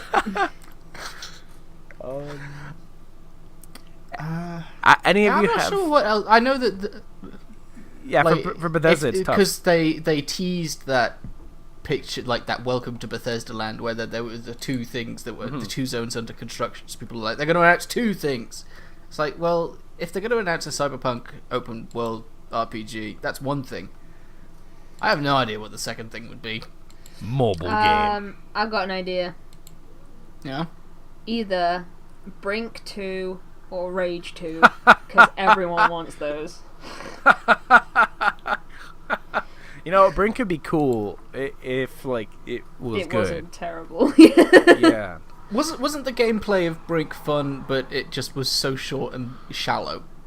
I can't remember. Or was that Rage? Rage was just boring. I think that could describe both of them. Okay. Rage was also short, and Rage apparently had an unsatisfying ending, but the gunplay was really good because it was id. Yeah. I'm just going to make joke predictions because I can't think of anything that would be realistic. Brink 2, that's what I think. You know what? Let's go with that. Yeah. It's going to happen. And the crowd's going to go nuts. Remember that lady we were talking about ESO last year? Yeah. Yeah. It was through the entire conference. I did that supercut. That's why I love E3. For the really bad plants. Really loves ESO. Oh, I love it. Yeah, anything else from Bethesda I don't really know. We'll see the typical stuff in terms of Quake, there's a shooter, there's a Wolfenstein, there's an id game, there's a Arcane game, maybe some Dishonored 2 DLC or something. I don't know. Yeah, that's the thing. Like when they first did an E3 press conference, I was like, well, it's obviously going to be mostly about Fallout 4. And then they had Doom was there and Dishonored 2 was there, and they had a bunch of stuff that I just didn't anticipate. So maybe they'll have something just completely out of left field. I'm looking forward to it. Although, I think at the time I did say that I think they'd have Doom there. Yeah. But I thought it was going to be Doom 4. 4, yeah, rather than a reboot. Yeah. I don't know. We'll find out in a couple months. I have the PC gaming show on here, and what I wrote down for that is people come on stage and talk about graphics cards. Yeah. Last year, I am so pissed that I didn't watch the PC conference because that's when they announced Planet Coaster, right? It was last year. I think it was the year before. I don't or was remember. it the year before? I actually didn't know they announced that at E3. Yeah, because I was browsing Reddit and I'm like, what's this Planet Coaster? Oh my god, this looks amazing! And then I bought it straight away. Or as soon as I could. Yeah. I've tried twice now to watch the PC gaming show, and it's on at such a weird hour for us that I just fall asleep while I'm watching it. I can't stay awake for the whole thing. Yeah, it's pretty bad. I heard that last year it was run better than the first year at least, so maybe this year it'll be quite good. It's it was hosted well, yeah. It's just the stuff that's the problem. I think it's the fact that it's E3 is sort of supposed to be about the actual press conferences themselves are supposed to be about these sort of quick fire announcements where they'll do maybe a bit of fluff in between. But the PC gaming show does it completely differently, where they will sit down and have an interview with the developer of of the game for 10 minutes, and if you aren't interested in the game, you just completely switch off. I think last year a lady came out with a backpack that had a PC in it. I don't remember. That sounds familiar. he's like, whoa, Well, what's that in said, that? that's Look at pretty much- RX 690 Platinum X. I go, yeah, baby. I'm a whole baby PC. Yeah, I'm gaming super shit. not into, like, oh man, what's the new graphics card gonna be? Like, I don't care. I genuinely couldn't care less. So... To be fair, though, switching off is like 20 minutes, half an hour of EA for me. EA is probably, like, 90% worst... of EA. Yeah, worst... EA is the worst conference for me, like, every year, without a doubt. Because I just don't have fun where they have these, like, massive segments of Spurts. sports where I'm like, I don't care. Because EA don't really have any franchises that I care about that much, so... yeah. Microsoft. Sorry, I cut you off. Scorpio. That's the Scorpio. only thing. They'll Maybe spend a lot Halo of... 6? We'll definitely get a Halo tease. They'll probably announce a new IP to go along with Scorpio. But it'll be a lot of time spent like showing like, oh, this is how this game runs on the Scorpio. Remember this game you played 3 years ago? Look at it on the Scorpio. This is the Scorpio. Forza on the Scorpio. Look at Red Dead on the Scorpio. Look at Destiny 2 running on the... Oh, no, wait. Destiny 2 is a Sony marketing deal. So, no, we won't see any Destiny 2. Or Red Dead, actually, because Red Dead also has a Sony marketing deal. So, never mind. It'll just be, look at Halo on the Scorpio. Look at the... What is that pirate game? Sea of Thieves, yeah. Sea of Thieves on the Scorpio. With I don't... Let's Players. Right. I So don't bad. know. Genuinely, I don't know what Microsoft can do at this point that would impress me. Or anyone who owns a PS4. But Banjo 3. The Scorpio. But they won't, will they? Like, they're not going to do Honestly, I am looking forward to the Scorpio mostly, so long as it doesn't dick me over and make Halo 6 run awfully on the original, is so that I can buy a cheaper Xbox One S so that I can play Rock Band and Rare Replay and maybe Halo 6. Here's the thing because the original Xbox is just far too big, and I like how small and that there's no massive power brick for the S. The S is a nice looking console too. It's a good size. Here's the thing with Scorpio, and 6 teraflops. I might be talking out my ass here. You know, I'm probably in the long run wrong, but you know, in terms of like, because there's also fear mongering going on with the Scorpio, like, oh, your 1S will be obsolete, or this is gonna blow the Pro out of the water, or you know, this is gonna start like kind of a new gen, and Sony's already working on a follow up to the Pro to match the Scorpio specs. Nobody's really taken advantage of the Pro yet. Developers, I don't think they give a fuck. Like they don't fucking care. No. Like they don't care enough. You know what can make me switch to an Xbox or to pick up an Xbox faster? Fix the goddamn OS. Get rid of it. It's gonna run. It's gonna run better on Scorpio. Scorpio. It's so slow. It's so unintuitive. It's 90% adverts. It sucks. Man, I miss Kinross the old dashboard. Kinross hates blades? the dashboard. I like the blades. I didn't mind the blades. They were just slow. What? I don't know what you're talking about. The Xbox 360 blades, where it was just like a page, and it looked like basically pages of a book, sort of spread over a little bit, and you'd hit like RB to go, shoom, to the next one. Yeah, those ones. Rather than the one where they introduced the avatars.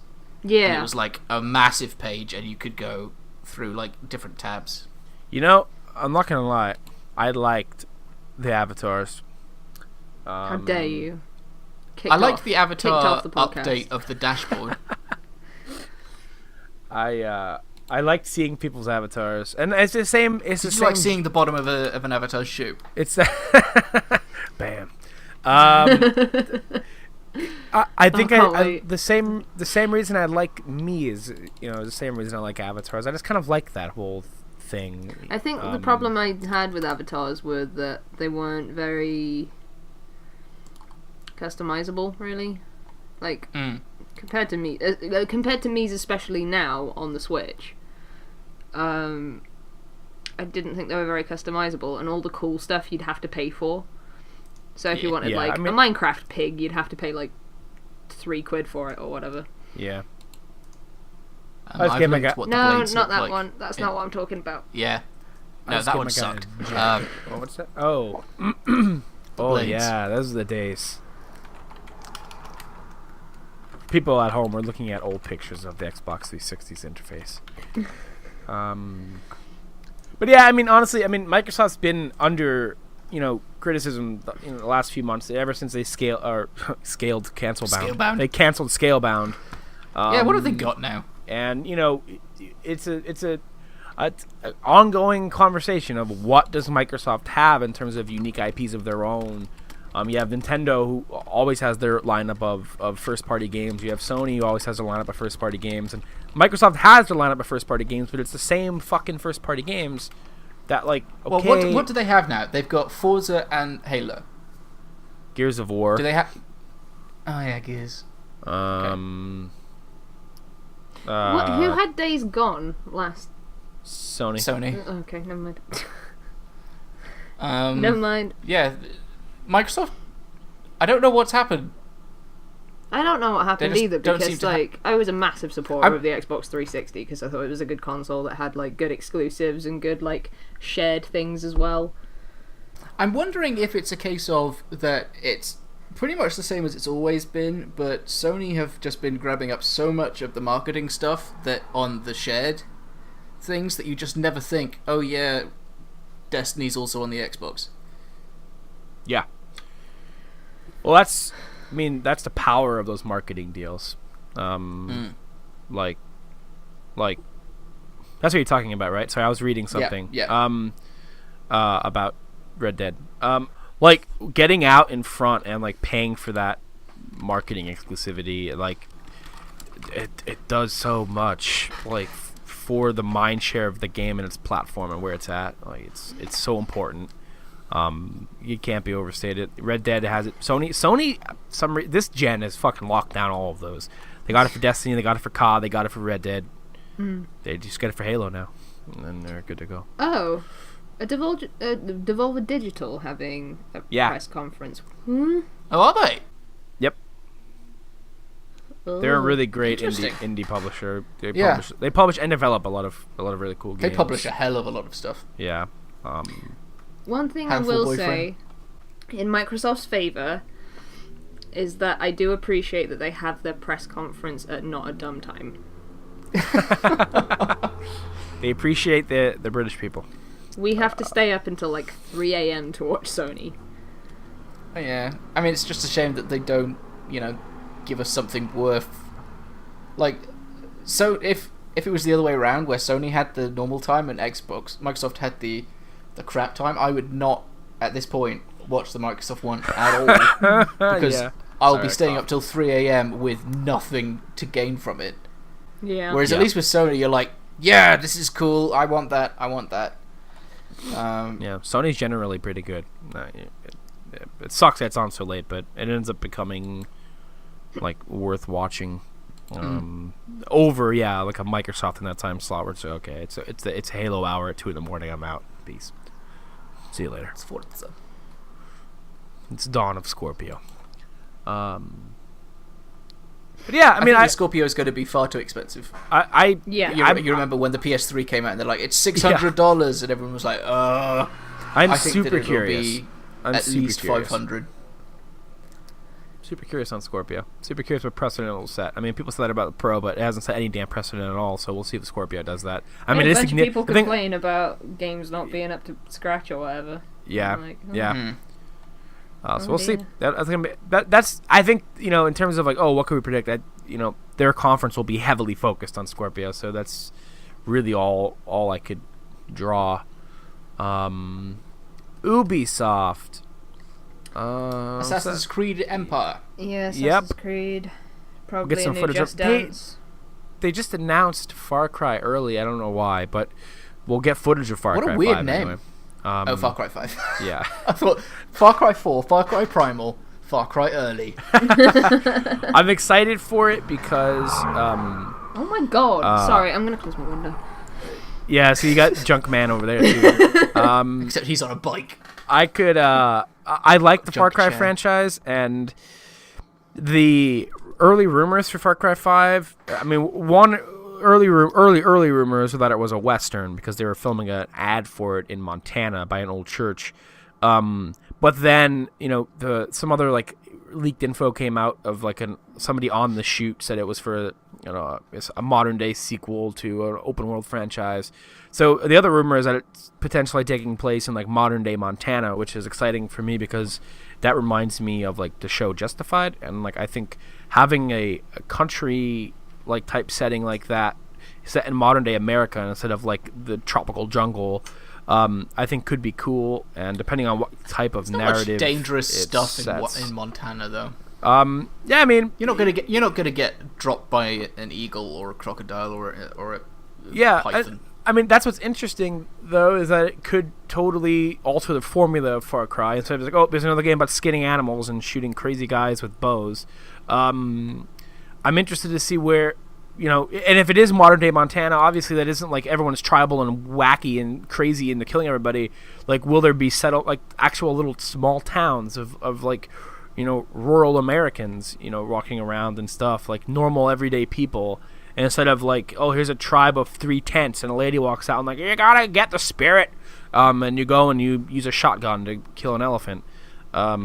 So like, I'm curious, but then I sit there and think like, obviously now Ghost Recon Wildlands takes place in Bolivia. Is that where that takes place?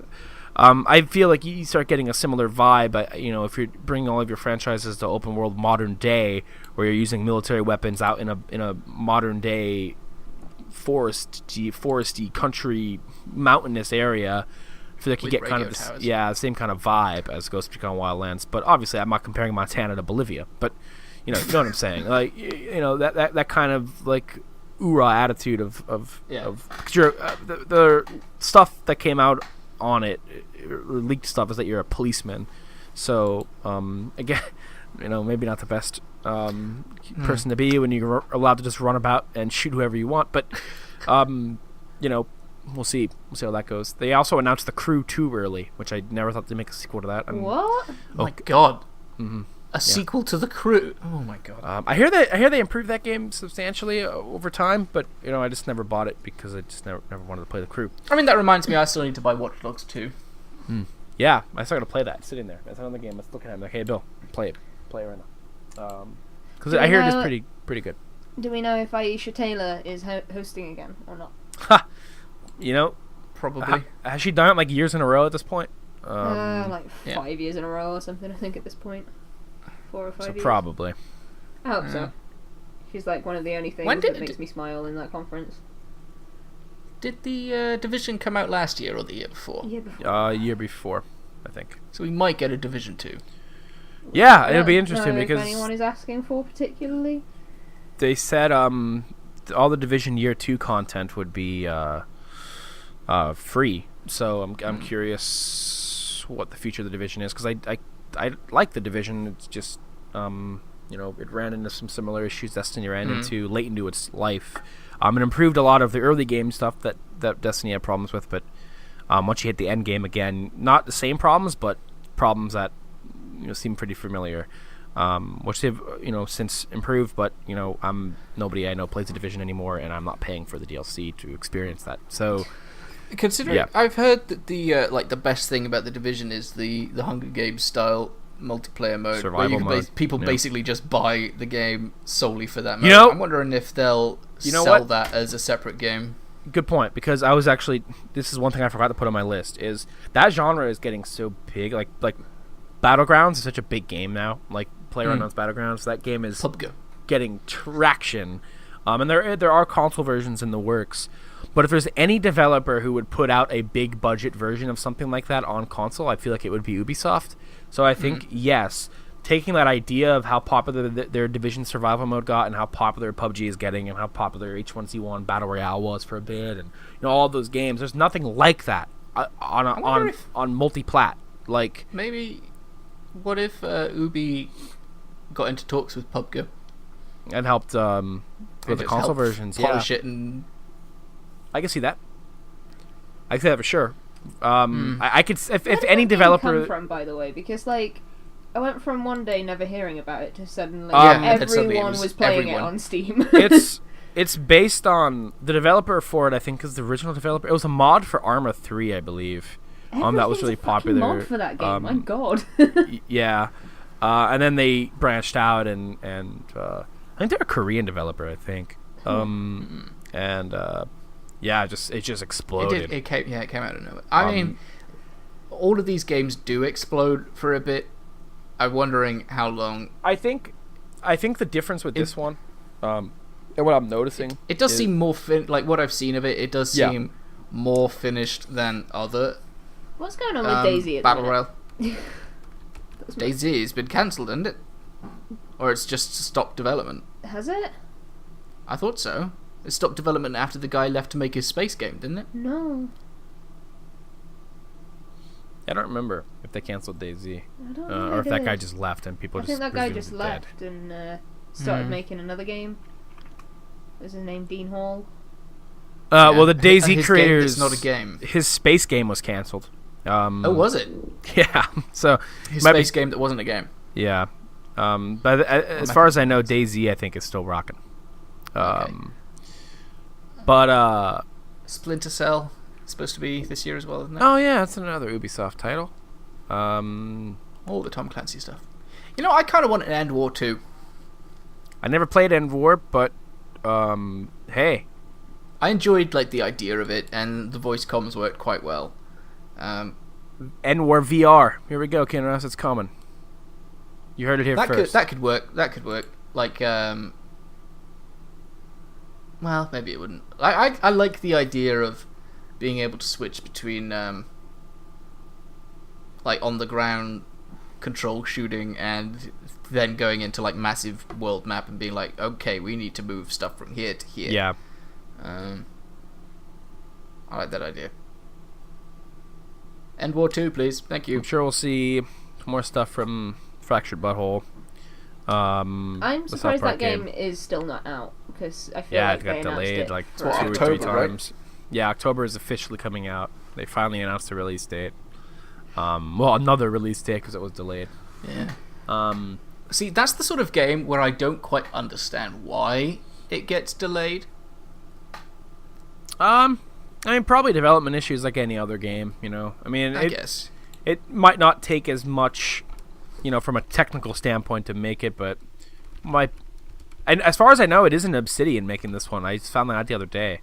Obsidian, the RPG developers who, you know, are quite liked for their writing and their RPGs, made the first one. I don't know who the hell's making the second one, but I think an internal studio at Ubisoft, I think, which is interesting. I wonder if it'll be as good. Might be why it's delayed so often. Maybe. But yeah, that's all I really got for Ubisoft. I mean, I don't have any hopes and dreams. I'm just there for the ride for them. Like, you know, I don't hate them, and they're more interesting than EA because they release new IPs every now and then that are, you know, interesting to me.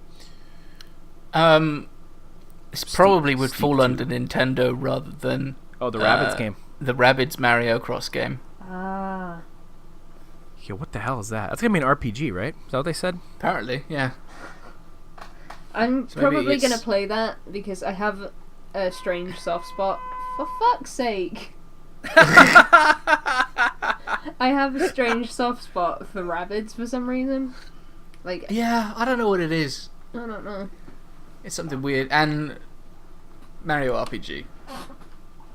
I bet you it's charming as hell. I bet you it's really like adorable. Rabbids remind me of like the video game equivalent of the Minions, but not as big as Minions, obviously. But like they're just kind of around. Like, here's the Rabbids. The Rabbids, are they originally from Rayman? Yeah, there was just a Rayman Raving Rabbids game. Yeah, on the Wii. Like they sort of sold it as a branch off to Rayman, I guess, and then then it separated and became its own thing. Mario Cross Rabbids, man, it's so weird. Just like Fire Emblem Cross Shin Megami Tensei, just two big giants coming together. And you don't know why, but at the same time, you don't know if you want to how it's going to work. Like, I don't know. I'm excited. I'm really looking. You know what that means though is that if the Rabbids are in a Mario game, that Rayman might be in the next Smash Bros. Hey, that'd be cool. That'd be cool. Watch it be like Rabbids join the fight. Yeah, the Rabbids will be the characters. Just like screaming attacks because that's all they can do. Any leftover Ubisoft thoughts before I jump to Sony? Got fucking no idea about anything, man. I feel like at the minute, because I know so little about what's going on, I'm like my dad, where I sort of know about video games. And I know little bits and pieces, but I've got no idea what to expect. And I kind of like it that way, because I hate it when before every E3 it's like, oh, here's everything that's going to get announced. And you're like, oh. Well, why bother then? I knew that was coming. So, Sony... this is my hope. One of my hopes for Sony's conference, because I have one hope. So remind me. What is Grant Kirkhope? I have one Kirkhope. I talked to you about my hope, Kinross, the other day, I think, or a week ago. I don't remember. But I can't rest easy, knowing that the potential in this franchise is left to die. I honestly don't remember, so this will be new to me. It bums me out, because there was so many things done right in this first game, but, it was not worth the purchase or worth a good review. I want the Order 1887. The favorite trade-in game. Yeah. This, I rented it. I didn't regret it. I played it 3 times to get the platinum, and also played it with a friend. Because it is short enough that you could just go, hey, let's play the Order today, and you sit there and you beat it in one sitting. That game's visuals, its gunplay, its characters, its world, its story, its music, all that stuff was so on point that, I think that's what pissed a lot of people. I mean, besides the fact that you're spending $60 and its length is not enough to warrant that. But a lot of people were also mad because, this game has so much potential for a cool co-op mode, for a longer story, different, upgrade mechanics, this, and that. And they didn't deliver on any of it. And spoiler alert, I don't give a fuck about the spoiler alert. It ends on a cliffhanger. And, just the fact that game is just sitting there, that franchise is just sitting there with that engine they use that is so impressive. What the fuck? Order 1887, please happen on E3 this year. I want to play the goddamn game so fucking bad. The reason that I reminded Bill about that was because it was on sale on the US PSN for $4, down from $20. And here it was down from $40 to $30. That's I was like, screw that. CEX, the people who were buying it for £12 and selling it for $50, are now selling it for £10 and buying it for £2. So I might pick that up. It's only a tenner. And if I could beat it in 6 hours, then I can trade it back in and get £10 voucher credit. Yeah, it's worth it. It's worth the playthrough, because it isn't a bad game. People, it's not the length isn't the only reason. Okay, I mean, I guess if you want to sit there and nitpick the shit out of it, but I mean, really, if that game was 6 hours longer and had an extra little wave-based mode or something, that game would not have gotten panned at all, because it was really impressive. I mean, it just looks so amazing, and the gunplay felt really good. The Tesla rifle was really cool. There's a lot of cool stuff in that game that it's a bummer it won't get explored further. This cool werewolf stuff. It's alternate history. It was really cool. I don't know if you'll hear anything about the Order 1886 or 87, whatever, because both of the developers, one of them is working on God of War at the minute, and the other one is working on another game called Deformers. So yeah, the reason why I have hope for the Order is Deformers just came out, and it's out there, and it bombed real hard, and I have to believe that whatever team they had working on, whatever team they had, maybe these guys just can't make a game. Yeah, they 2 flops in a row, and maybe that emits some distrust from Sony funding a sequel to the Order, or they hand it off to another dev or something. The IP, Sony owns the IP. But Ready at Dawn just finished Deformers. That game is bomb hard. There's 4 people playing it at max, and the game sucks. I played it. I got a free code from this GameStop glitch or whatever, and that game stinks. I don't know what they're doing. I don't know how big their team is currently. I don't know how many people they had working on that game, but it couldn't be more than 3, because the game stinks. But I gotta. No offense to 3-man teams who can make. Yeah, if you worked hard on Deformers, I'm sorry, but I mean, shouldn't have. Game stinks. Or you either shouldn't have, or you should have worked harder. Yeah, it could have been cool, but no one's gonna play that. It should have been free to play. It's a multiplayer only game that literally nobody wants to play. You're a little blobule knocking. It's literally what those Mario Party mini games where you knock each other off the edge when you're like, on a ball or whatever. That's the game. That's the fucking game. You're a little blob and like you charge yourself up and just try to knock each other off the edge. Like, and that's literally it. That's the whole video game. $30. How long did that take them? God, you know what? I feel like years apparently. Yeah, I feel like the Formers has been like announced and around for a bit. Like when it was originally announced that was ready at Dawn's next game, people were like, "What?" Like you go from the order to that, and I guess it makes sense. The order bombed, but shit should have been free to play or like a plus game or something. I don't fucking know. That is sent to die. It's a shame, because people worked wonders for Rocket League to go plus first. Yep. And it's funny, that might be the strategy that works for a lot of like smaller multiplayer games. I don't know how well it's working for John the Death. That David Jaffe game that came out on PS Plus with the notebook style and the crude humor. The game's not terrible, but I can't imagine anyone playing it longer than a week. So I guess make sure your game is good. I don't even think if the Formers launched Plus, it would have mattered. So maybe that game helped. That game just sucks. Anyway, that's one of my hopes. We'll obviously see more God of War. More of that Spider-Man game from Insomniac, which I'm looking forward to seeing. I'm actually intrigued by God of War now.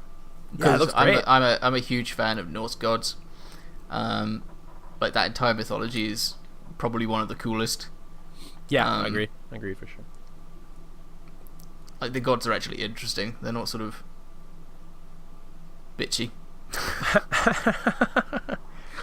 And it's a really cool departure from the original trilogy of God of War. The whole over-the-shoulder gameplay and just the whole like, oh, it's Kratos, but he's Joel from The Last of Us, and he's got I kind of need them to explain what the hell's going on. I mean, but, I from what I got from the original trailer is that he's watching over either somebody's kid or it's his kid or something like that.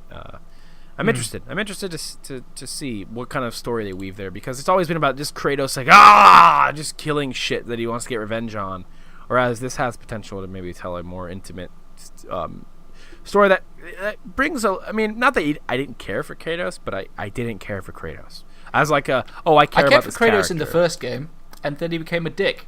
So in 2, and I never finished 3. I presume he just continued his dickitude. Yeah, he gets his revenge and yells a lot in 3. It's a lot of fun game though. 3 was cool, but yeah, story wise, I mean, I don't really care about the story in God of War. The previous games, I was there to fuck shit up.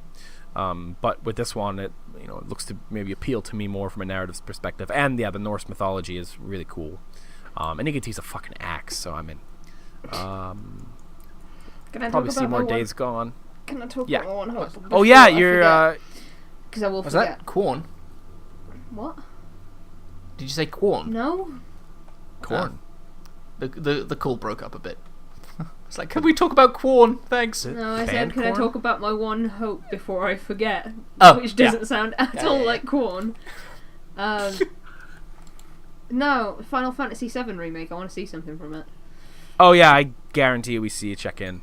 Because apparently they had it's Final Fantasy's 30th anniversary this year, and for the a live stream that they did at the start of the year, they apparently had something ready to show everyone, and then they said, "No, we're not going to show it you." So what? I don't remember what what happened exactly, but I want to see more of that game. Mm-hmm. I know I'm not expecting the first part to come out for another year, 7 maybe. It's like Kingdom Hearts 3. It's just never gonna happen. It's there, but it's not happening. Yeah. I really want to see something from that game. Yeah, I bet we'll see some city gameplay, like walking around, because we saw a little bit of the combat in the last gameplay thing they showed. Yeah. So I bet we'll see some environments and stuff, and some familiar places to get old fans hyped, but also check it out, look how cool this shit is, yo. I see some other characters, maybe even too, like a trailer that showcases Ares or Tifa, because I think the only people we really saw were Barrett, Cloud, and So yeah, it'd be cool to get a good look at some other stuff. But that was on my list for sure. I guarantee that will definitely show up. I hope so, because I really want to believe that they can do this. Yeah, pull it off, not disappoint everybody. I know they said it's coming in parts and stuff, which I'm kind of okay with. Depends on how big the parts are and how long it is between each part, because the worst thing about a massive JRPG is forgetting what the hell's going on. So be like, yeah, you've played 30 hours, wait for 2 years and you can play another 30 hours. I think they might have mentioned, I don't know if it was in passing or in an interview, that the parts are going to be kind of set up like their own games, kind of. Mm-hmm. I assume they'll probably have like a focused ending for each part, probably, that leaves you in a good spot while you wait for the next one, and the next one will pick up and do you think they'll have a probably previously not on totally Final recap, Fantasy yeah, like a VII previously thing, or something like that, where these feel more like entries rather than a telltale split up of content. It's an interesting move, but in terms of being skeptical on the episodic nature, I think for now, anytime this gets announced, I'm going to be not as skeptical, because I think Hitman pulled it off really well with what they did. I think there's different ways to do it than just like, oh, this is a Telltale thing. I think the way Square has it in mind for Final Fantasy might be similar to that of Hitman, but bigger, obviously, than a Hitman episode. So it'll be interesting. If it means we get it faster, cool. I'm all for it. The other thing is, I wonder if we'll see anything about the Final Fantasy 15 VR thing. Oh yeah, that or like or the multiplayer mode. I'm sure 15 in some sort will show up. Well, we don't know when DLC. episode Prompto's out, so it could be that they talk about episode Prompto a little bit, if it's not out by then. Which I don't want. I don't want to know a thing about that before it comes out. Can't wait for next month, by the way. It's going to be so good. But yeah, the VR thing, I'm never going to be able to play it because I don't like VR that much, and also don't own the necessary equipment. What is with people today? They just want to let you know that they've got a PSVR lying around. Boop, boop, boop, boop, boop. Come to my place. Yeah, I'm just curious, because apparently last year it wasn't very good. And then they said that they were reworking some stuff with it, so I don't know. But yeah, I'm interested to see if there's going to be anything about that. Maybe something about episode Ignis. Maybe. I don't know. Oh, I thought you said Ebby. You said maybe. I thought you were like Ebby. Ebby. Ebby, stop talking about Final Fantasy 15. It's been 6 months. Yeah, because I mean, Square doesn't have their own conference, so if they show anything for anything, whether it be DLC or other stuff, it'll be here. It'll be at Sony, most likely. So that's. Well, I imagine it just makes sense to bundle it all in together as well. Yeah. Because they're going to be talking about, if they talk about Final Fantasy 7 Remake, it's definitely going to be at Sony. Yes. Maybe we'll get a US release date for a Dragon Quest. That's what, Heroes? No, the Dragon Quest 11. Oh. Because Heroes 2 is already out, right? What's Dragon Quest 11 coming out on? Heroes 2 isn't out here, I don't think. Oh, Heroes 2 is out here in the States, I believe. I'm But not Dragon Quest 11's PS4, 3DS, Switch. Mm-hmm.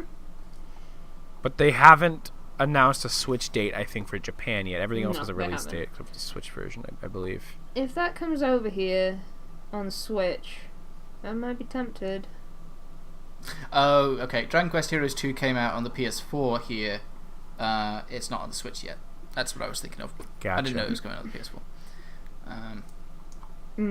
There's too many Dragon Quest games, I forget which ones are where. Are coming on what? Yeah. There's just a lot of Bit of a them. mess. But I've played a couple of Dragon Quest games before, and I think pretty good, so... Yeah, 11 the was Dragon really Quest cool. game I played was like 3 hours of Builders. Yeah, Dragon Quest Builders, and then I played the one on... To be fair, the one on the Wii, not that great, but I played that, finished it, so I must have cared a bit. Like... What was the one on the Wii called? Oh my god! Was that 7? No. There's the DS one, Dragon Quest 9. What was the one on the Wii called?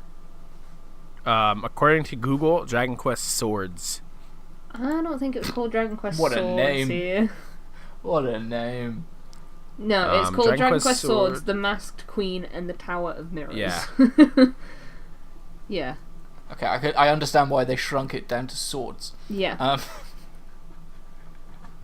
Okay. It was okay. It was a first-person Dragon Quest motion game, so it was as good as it was gonna be. Using a sword. What video game? Let's see. What else I We got on my will list? probably see more Death Stranding, and it'll still not be any gameplay. You know so I what? don't care. If the dude's not going to announce a release window or show at all what this game is, I don't want to see Hideo Kojima on that stage. I don't give a fuck how cool Hideo Kojima is or how everyone loves him. Every time he comes on stage, all Twitter is, "That's fucking Hideo!" And he shows nothing. Nothing he shows. There's another actor who has black makeup on while a bunch of, like, fetus corpses are all in an open field. Like, I don't care. Show me the game, Hideo. Like, I don't want to see your goddamn bullshit anymore on stage. I mean, either I'll show your settle game for, or I'll get settle for out. cinematic if there's a date attached to it and it's later this year. Yeah. And then later in the year we'll see some gameplay stuff. Or they show some gameplay stuff, add a cinematic, no release date, but they say, like, it's next year. The dude's one of the only guys in the industry who comes out and literally has nothing to show but gets like a 10-minute slot. Like, Hideo, get out of here, dude. Like, I know you're well revered, but work that extra 10 minutes, or not even the 10 minutes, but the time you just spent to prepare this presentation. To fly to LA, Fuck, dude. Like, work on the game. it annoys me. His appearance Get at it done. PSX annoyed the shit out of me because he came out and like, here's a bunch of doodles. Like, oh, I get this is cool. A peek inside the mind of Hideo Kojima, but dude, you're taking up time that somebody else could probably use. Just get the hell out of here. Go work on your game. Go watch La La Land some more, man. Like, I don't like, fuck. God damn it. Do you But think we'll see? He'll definitely be there. He'll Oh, definitely sorry. be there. Do you think we'll see an Until Dawn sequel? That's on my list. I have, yes. Whether it be Until Dawn sequel or just another game with that style from Supermassive, the devs who made that, I have on my list, a new Supermassive title. I could see that for sure. Because I was looking at my PS4 games, like, what first-party studios or what exclusives could have another entry or, like, a follow-up or successor. And I was looking at Until Dawn, and I'm like, yeah. A game with their butterfly effect narrative, system would cheesy be horror sweet. game. Yeah, for sure. Good call out. Yeah, that was one of the first things I thought of. Like, definitely, because we'll probably see Detroit from Quantic Dream. We'll probably see more of that. Hopefully, a release date for that, because I want to play it. Because I like their games. I just never played Beyond. Because Oh, you know what we'll see at Microsoft? Probably some more State of Decay. no, yeah. Oh, yeah. Okay, fair enough. Here it is, running on Scorpio. Thanks. That's all. But yeah, no, a new game from Supermassive would be cool. I'm curious if they would continue the cheesy horror route or if they would use because their butterfly effect system, I think, is one of the better branching path things. A fucking pencil. Why am I twirling a pencil? One of the cooler. Put down the pencil, Bill. I'm grabbing down the the floor. pin. Hold on a second. Put down the pencil. Put down Yeah, so I would love to see another title from them. You know, whether it be Until Dawn sequel or just, another game similar. Because I think there's a lot of potential for even a cheesy horror genre, like besides just cabin in the woods slasher flick. I think psychological or not even psychological, but like any kind of haunted location. I'd be down for it. I'm curious. No, I won't say anything because that would spoil Until Dawn. But yeah, no, for sure that's on my list. I hope they got to be doing something. Yeah. I'm sure they had a really small team working on that Rush of Blood VR thing. It's a fucking light gun game, basically. So They're working on Deformers too. We'll probably see some more gameplay from Lost Legacy, that Uncharted DLC. Maybe we'll get a Horizon DLC tease, because they're working on an expansion for that. We'll see Sucker Punch's new game, probably. I hope. Probably another teaser or something for The Last of Us 2. Yep. Oh, yeah. Yep. I forgot to put it on my list because it's just like it's obviously definitely happening. I'm super curious what Sucker Punch is working on because I love the Infamous games, and I don't know if they're making another Infamous or. Could you hear that? I heard music? Something. It sounded like a dog or something. That's so loud. These people are so loud. Anyway, I have noise canceling headphones on. Like, I can hear them. I'm in my house. The rumor is that Sucker Punch's new game is kind of like a sci-fi western, and if that's the case, well, Bill's gonna buy that day one. We'll see some Call of Duty World War II footage. We'll see some Red Dead 2 footage. Shenmue HD probably happening. There was a picture of Gio Corsi, who was like one of the head of third-party development at Sony. A picture with him and Yu Suzuki, the Shenmue creator, holding up a copy of Shenmue 1. Obviously, that's the most wink-wink, hey, motherfucker that's happening that I've ever seen. Who tweeted that? Sorry. What was that? I was going to say, someone tweeted like a super zoomed-in picture of something, and people were like, I recognize that emblem. Oh, that looks like crap. That was Sega, I think, for the what's that goddamn game? Vanquish, for a PC release. Okay. Dude, yeah, that already happened. Yeah. Dude. Yeah, that's I don't know what that is. Got a PC port the other day or a week or two ago. I love Vanquish. That was a fun game. What is it? Yeah, there's a lot of love for that game. It's like a third-person shooter where you can slide on your knees really fast. Yeah, it's by Platinum Games. Here's the thing then, for Microsoft, maybe. I just thought, Crackdown 3. Who knows? Oh yeah, here it is running on Scorpio. Now? Here it is running on Scorpio. I don't know. That's definitely happening. Yeah, because they announced like 2 years ago, didn't they? Yeah, everyone wonders when the hell Crackdown went. Fucking ages ago. Hold on. I really liked Crackdown 1. I never played the second one, but I bought Crackdown 1 to get, I think it was like a Halo beta or something like that. The only reason I think that's why people bought Crackdown. But man, it ended up being like really fun co-op, and like I had a lot of good times playing it. I liked the structure of it. It was announced in 2014. Vaporware. If we don't see Crackdown, that game's gone. That's hilarious. Yeah, it's definitely gone if we don't see it. That I mean, if we can't get Scalebound, Crackdown's definitely out the window. Scalebound was Crackdown 3.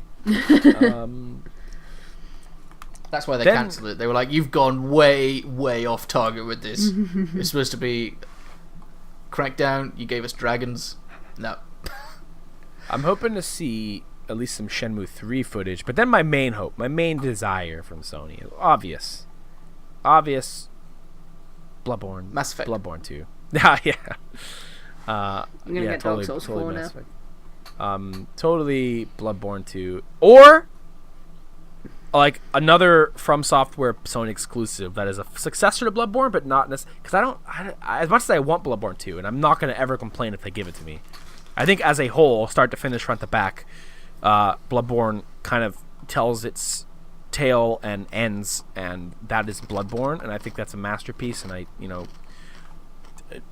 I'm not that they don't have anywhere else they can go, but I wouldn't be mad if it was just another From Software game that is exclusive to Sony that is a successor to Bloodborne. Different setting. Set in space. Yeah, they just that Surge game just came out that's like supposed to be Souls in a sci-fi setting, but instead it just looks like Souls in a bunch of metal factories. It doesn't look very cool. So getting them to make a space game that also takes on a horror aspect and has cool alien worlds and stuff, rather than just, hey, they make metal here. And yeah, space, Speaking of space and horror, do you reckon we're going to see a Dead Space 4? Maybe a reboot at EA's conference, Kinross. Or a reboot, yeah. Or a remake. People like 1 and 2 a lot. Oh, you know what? I'm curious. Maybe at Sony's conference they'll announce this. Blue Point Games, they do a lot of HD ports. Or, it wouldn't be HD ports anymore because the previous gen was HD, but they do a lot of remasters. Mm-hmm. On their job listing page, last month, they were hiring people for a remaster project, and in the headline for it was a remaster project that's going to make a lot of people happy.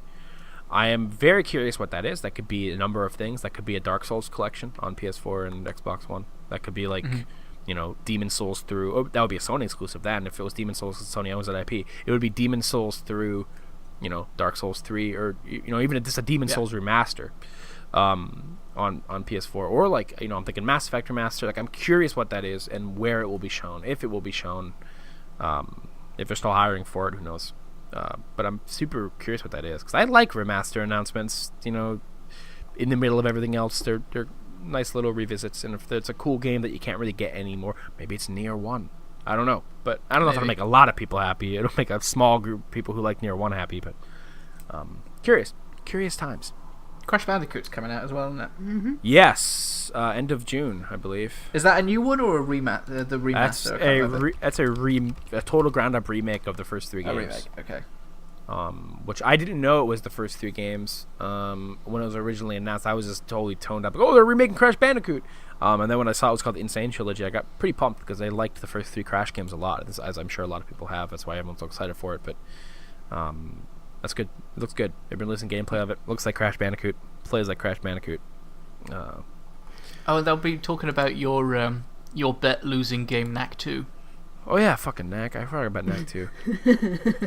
I can't believe I lost that bet. I can't. I mean, you half lost the bet, so maybe you can get away with playing half of the game. I can't. I can't believe it. I was so certain Nintendo wouldn't let me down on that bet. Fuckers. Fucking friend codes. Damn it, Reggie. Buddy, let me down, buddy. I gotta play Knack 2 now. Anyway. You hear that, Reggie? I think you should send him a free Switch as an apology. Yeah. With Knack 2 installed. Speaking of Reggie and the Switch, I have nothing left for my own personal Sony list. Bloodborne 2 is my big desire. I would take the order. I want them to have a release date for Kingdom Hearts 3 so people can shut up a little bit. Yes. Like, no offense, I understand. Bomb dropper. I understand you've been waiting for a real long time for this game, but please stop. Just let them have it. Make the game. I don't understand. I don't understand. Release date. Totally not. That's not going to be a thing, but. No. That's what I want. No, yeah. It would be a showstopper. People would go nuts. Because it would be announced in a Kingdom Hearts 3 trailer that involves Star Wars and Marvel. Okay.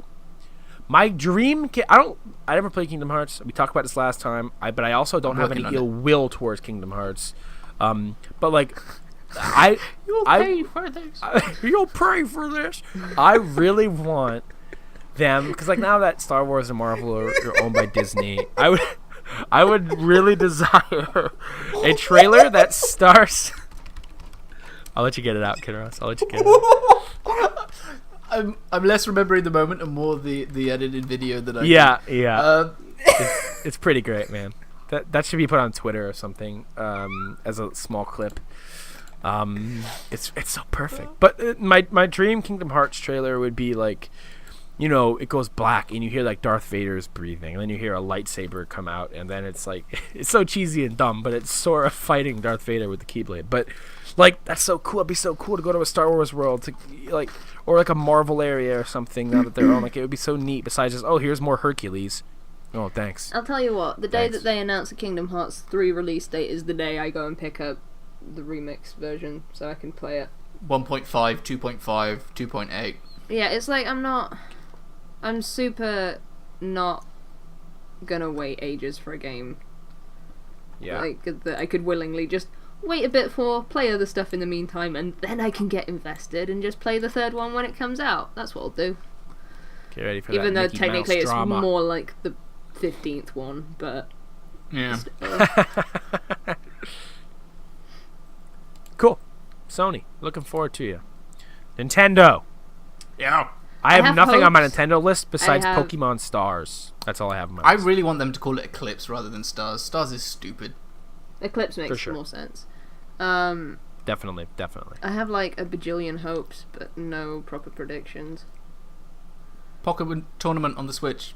Yeah, maybe a new version of Pokken where they've got like the characters the enhanced from port. Yeah. The new the new one. I'd be down for that. I imagine they'll probably mention ARMS, although I don't think it's going to be a very big deal.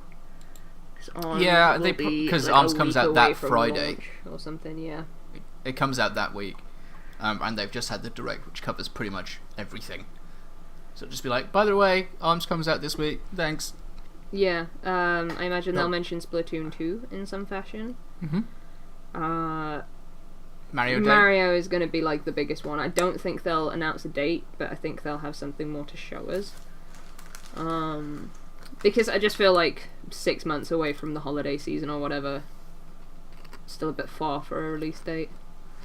They did that thing where they said they're only talking about games this year as well. Oh. Animal Crossing. Animal Crossing Mobile. Woo! Maybe they'll talk about the Zelda Mobile. Wow, I want more Animal Crossing. Sorry, I just want more Animal Crossing. Just give it to me. I don't care what form it's in. I don't care if it's a fucking Game Boy game. I want it. Animal Crossing came out on the Switch tomorrow, would you go and buy a Switch? I can't, but I would if I could. No, you can. Just gotta go into debt, man. You gotta care. You gotta care that much. Yeah. I'm super interested in what the mobile game's gonna be. I think, out of all the mobile games they've put out, I mean, I don't have a strong attachment to the Fire Emblem franchise. I don't have a strong attachment. I mean, I like Mario, but Animal Crossing. I would die on the cross for Mario. I would die on the cross for Animal Crossing. So I just love that franchise. So a lot of potential to milk me with money for the mobile game if it's not just like a tie-in to, which I doubt it will be. If they want it to succeed as a separate standalone financial success, it will be its own game. I'm excited for whatever that will be. I will play the shit out of it if it's good. The shit out of it. So a mobile You'll play game. the crap out of it even if it's not good. Yeah, probably. We all played Mitomo. Yeah, that's true. That was fun though. Which it was fun, but like Mitomo overall, was a thing that I thought was going to be like a hub for all their other games. I can't believe that Mitomo is just like they haven't done anything like cool with it since it came out. I guess they're content. I guess the people who still use it, like getting what they want out of it. But like more mini games or just other different types, like fucking different pachinko. My God. Yeah, I mean it is Japan. I guess they love pachinko over there. But I mean like. Fuck. Mitomo has so much potential. I loved it when it came. Like, it was so fun to goof around in. And then it's just like, okay, I'd rather just play Tomodachi Life. I feel like I get more out of it. Because I love Tomodachi Life. Oh, yeah, they had that new... Basically Tomodachi Life game, didn't they? But it wasn't called that. Miitopia? Is that it? Yeah. Is that out yet? No. Yeah. Is that like the RPG One of with those. Mies as well? Like, that's what it's kind of like, but with some Tomodachi Life stuff in it? It comes out in July. I kind of wish that was coming to Switch. I might pick that up, This is me with like every game because I'm like, I want to play Fire Emblem Echoes. I get that I want to play that game, but I am not looking forward to getting my 3DS out again for it. Yeah, it's Switch time, baby. It's Switch time. Oh, I want to hear more about Fire Emblem Warriors. That's what I want. Yay! Yeah. That's what I want. That's Sorry, what I want. but I'm pumped. Game's gonna look hot. Because I know for a fact I'm not going to hear anything about the new Fire Emblem, so just show me some Fire Emblem Warriors. Yeah. They might show you like the most teasing of teasers. Maybe. Teasing of teases. Fire Emblem teases of teasing. Teasing. What else have they announced that I want to like hear about? No more about. Xenoblade 2. Yeah, Xenoblade 2. Release That's date. the other one. Yeah. Because that's still slated for this year, so... Yeah, I think we'll get a release date. That's exciting. That's exciting, for sure. I don't think it'll have an English release date this year. I'm not hopeful for it.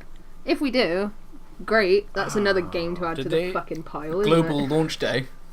Oh, God. Yeah. But I have if they dick us high over, hopes. if they dick us over and release it in the States before they release it in the UK, they you won't. can import it. They won't. No, but if they do, you don't need to worry. Man, if they hit Xenoblade as a global release, that'd be so huge for the Switch this year. That would be awesome for... I mean, hitting global release dates for any platform is awesome, but... I am cautiously optimistic.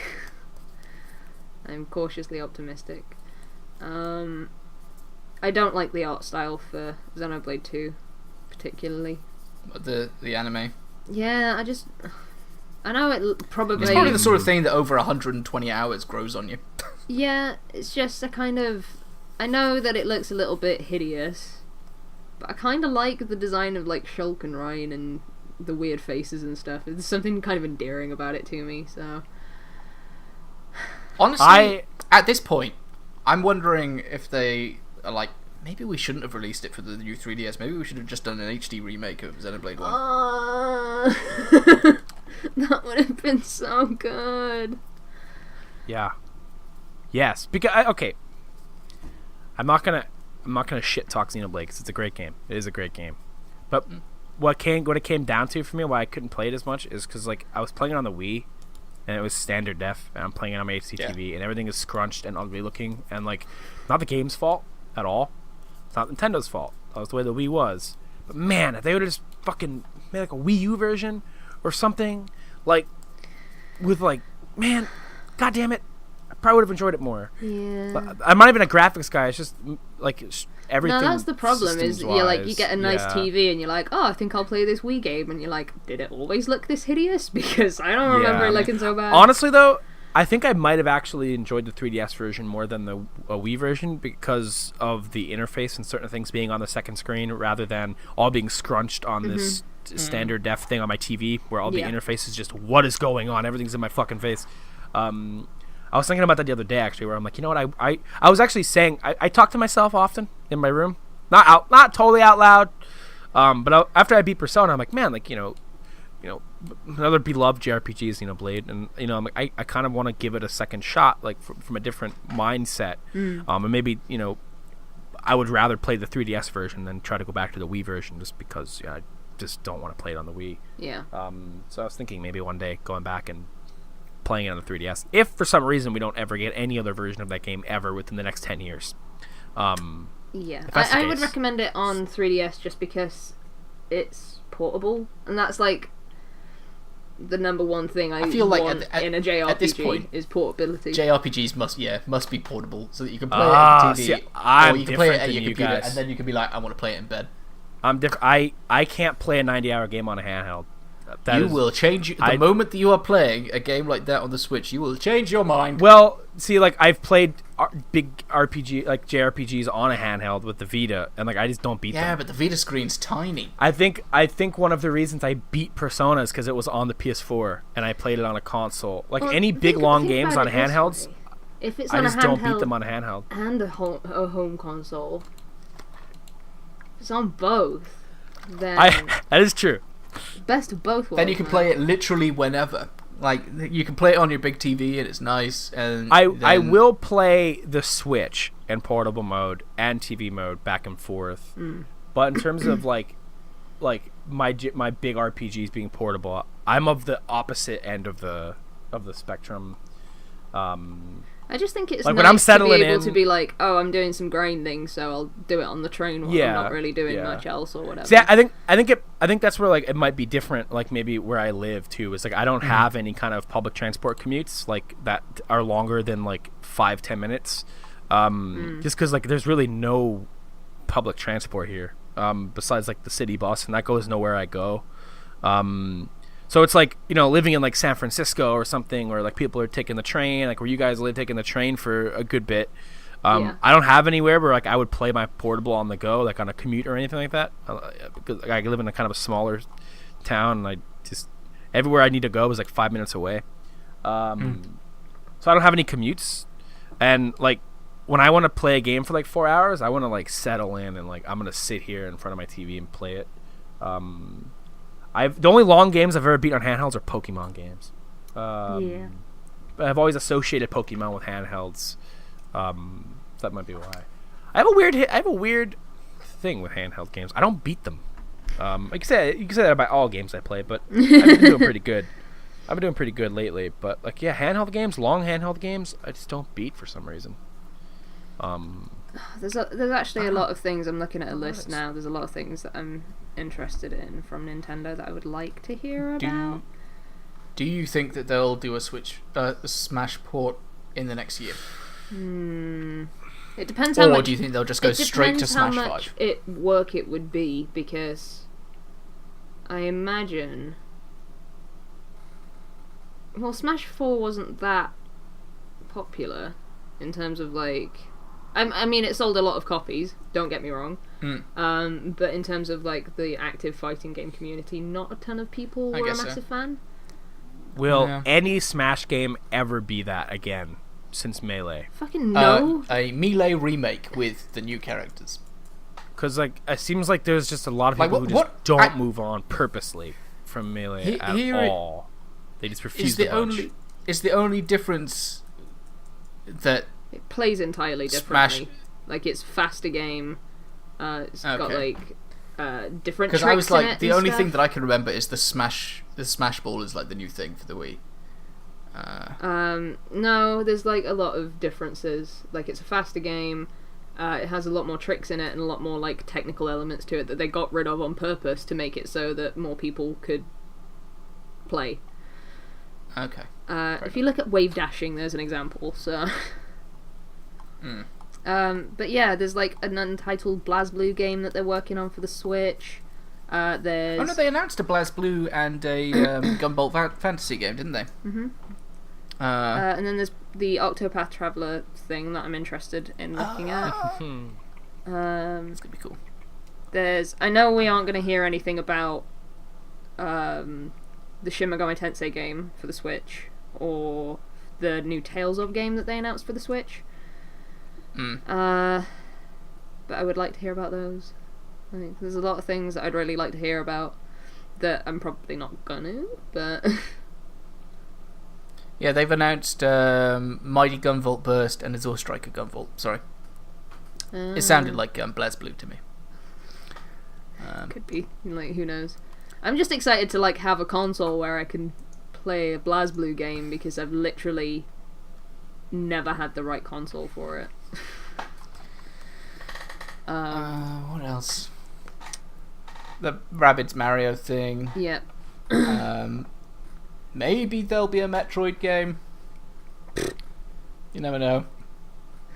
Hey, it's never going to be good dreams. enough. It doesn't matter. It doesn't matter. No. What was the last one? Federation Force. That'll be Federation Force 2. Stardew Valley. Yes. Fire Emblem Warriors is like my biggest one. I think I'm just going down the list and like picking up. Maybe they'll finally reveal what version of bloody Skyrim will be on the Switch. It will probably not be worth how much money it costs. Probably not. Final Fantasy. Dude, that's the dream. Final Fantasy on the Switch. But I don't know like which Final Fantasy games are exclusive to Sony. That's my thing. Well, one is Nintendo, isn't it? What do you mean, like... Do a remake of Final Fantasy 1 in the new style. I think they have Final Fantasies 1 through 6, like, on the SNES. Yeah, make a bundle. No, I'm saying this because I want to play Final Fantasy 12 Zodiac Age. Mm-hmm. But I really don't want to be tied to a console for that long. Maybe I'm saying that just because I've come off the back of 15. Persona. Yeah, well, 15's different, innit? 15's like my favourite game of all time. I don't know. It's not. It's one of them, but it's not that. What is your favourite game at the moment? Is it still Fire Awakening? Emblem. No, it's not Awakening. Yeah, Fire Emblem Awakening. Oh yeah, Awakening, because it shifted. Yeah, No More Heroes. I remember. Yeah, that's the thing. It's not going to be a Oh thing. yeah, No More Heroes. The Suda 51. No More Heroes Switch, I guess. Or whatever it is. I don't know what it is. It's just on the Wikipedia page, it's listed as Untitled No More Heroes game. Yeah. Slated for 2018, apparently. shit! I just had something in mind. I forget it. Fuck. Where'd it go? God damn it! Animal Crossing. Is that I think it was like a shoe-in too. Like this could definitely happen. God damn it, Bill. Bayonetta 3. Motherfucker. Nah. I just had a really Maybe. weird moment. Can I tell you about my moment that I just had? Pikmin 4. Yeah. Oh yeah, Pikmin 4, because that's apparently been in development for ages. Yeah, I was looking on the No More Heroes Wikipedia page, because I was like, oh, has it really been like 10 years since that game came out next year? So it's 9 years old. And then I was just like glancing through the like story, and I just saw 2 fictional anime series, Glastonbury and Bizarre Jelly, and I was like, forgetting that that's where my name came from. That happens to me all the time with Pepper Ham. Really? What, No. like when you're just in the when you're in the store, and you're like, here's the honey crumb tab, the peppered ham. Oh my god! They named the ham after me. Actually, though, in our fridge is the we just bought a pound of the ham that we had. I thought you were going to say ham. the peppered ham. It's like you've had that ham in your fridge for years. It's the memento. Shit, that's gonna drive me nuts. I can't remember what I was thinking of. What genre? What genre? I don't remember. I'm trying to retrace my thoughts. We were talking about Final Fantasy. We were talking about Final Fantasy 12. I'm never gonna. It's gone. It's gone forever. Bill. Oh, it's a bit late, but I can tell you something that I've been playing. A bit late. I can save it for next time. I think. No. It might be a bit out of place, to be honest. All right, I'll leave it. Never mind. Speaking of the Switch, I just remembered something I've been playing on the Switch. That's all. Yeah. Man, that's gonna bother me so much. Oh, that's what it was. You think we'll see the Virtual Console? Oh. Yeah. And maybe for them to start talking about their online service. That's right, because you guys mentioned about the old Final Fantasy games, and I'm like, yeah, SNES, Virtual Console, yeah. So, they have to, right? They have to show it or maybe not E3, but close, like in a direct sometime within the next month. It has to be like soon after Splatoon, really. Like maybe a couple of weeks after Splatoon comes out, because that's when they're launching their free online time ends in it ends in the fall. I hope it's like the most badass Virtual Console ever. Like it's everything. SNES, It's literally every game. NES. I want GameCube games. That's what I want. GameCube. I want GameCube games Luigi's Mansion on my Switch that motherfucker. more than I want Eternal anything Darkness. You want what? Mario Sunshine. I want GameCube games. That's all I want. I want to be able to buy old Mario Party games and have them on my Switch, and then I can just take them places. Yeah. Fuck yeah. Yeah, buy a 128 gig micro SD card. It literally has nothing but Mario Party games on it. Tales of Symphonia. Let's go, Virtual Console. There'll be no new Animal Crossing game, but you can play the GameCube one. No one wants to play the old Animal Crossing games anymore, I promise you that much.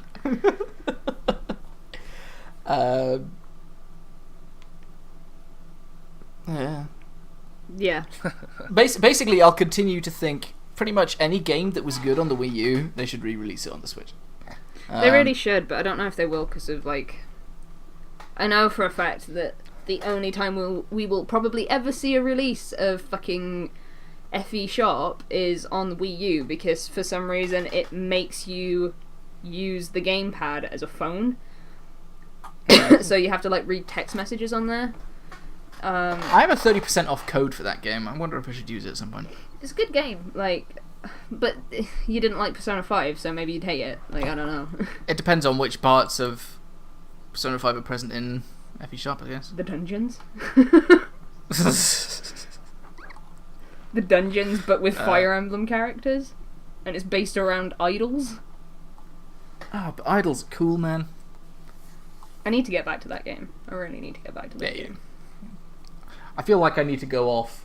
I've been playing Yakuza 0, and I'm like, I should probably have been taking a bit more of a break from the log RPGs, but apparently not. Well, I'm just about to jump in properly to Fire Emblem Echoes, so. But I want to see about the new Fire Emblem because I don't want to play it on my 3DS. I never thought I'd say this, but I've gotten so much use out of my 3DS that I just don't want to play it anymore. It's time to put it down. It really is. And also, I think from what I've seen of Fire Emblem Echoes, I think there's a lot that they could take over to the Switch version, but good God, do I want them to not... I don't want the models to look the way they do when they're fighting, because it just... They look really, fuzzy and garbled and stuff.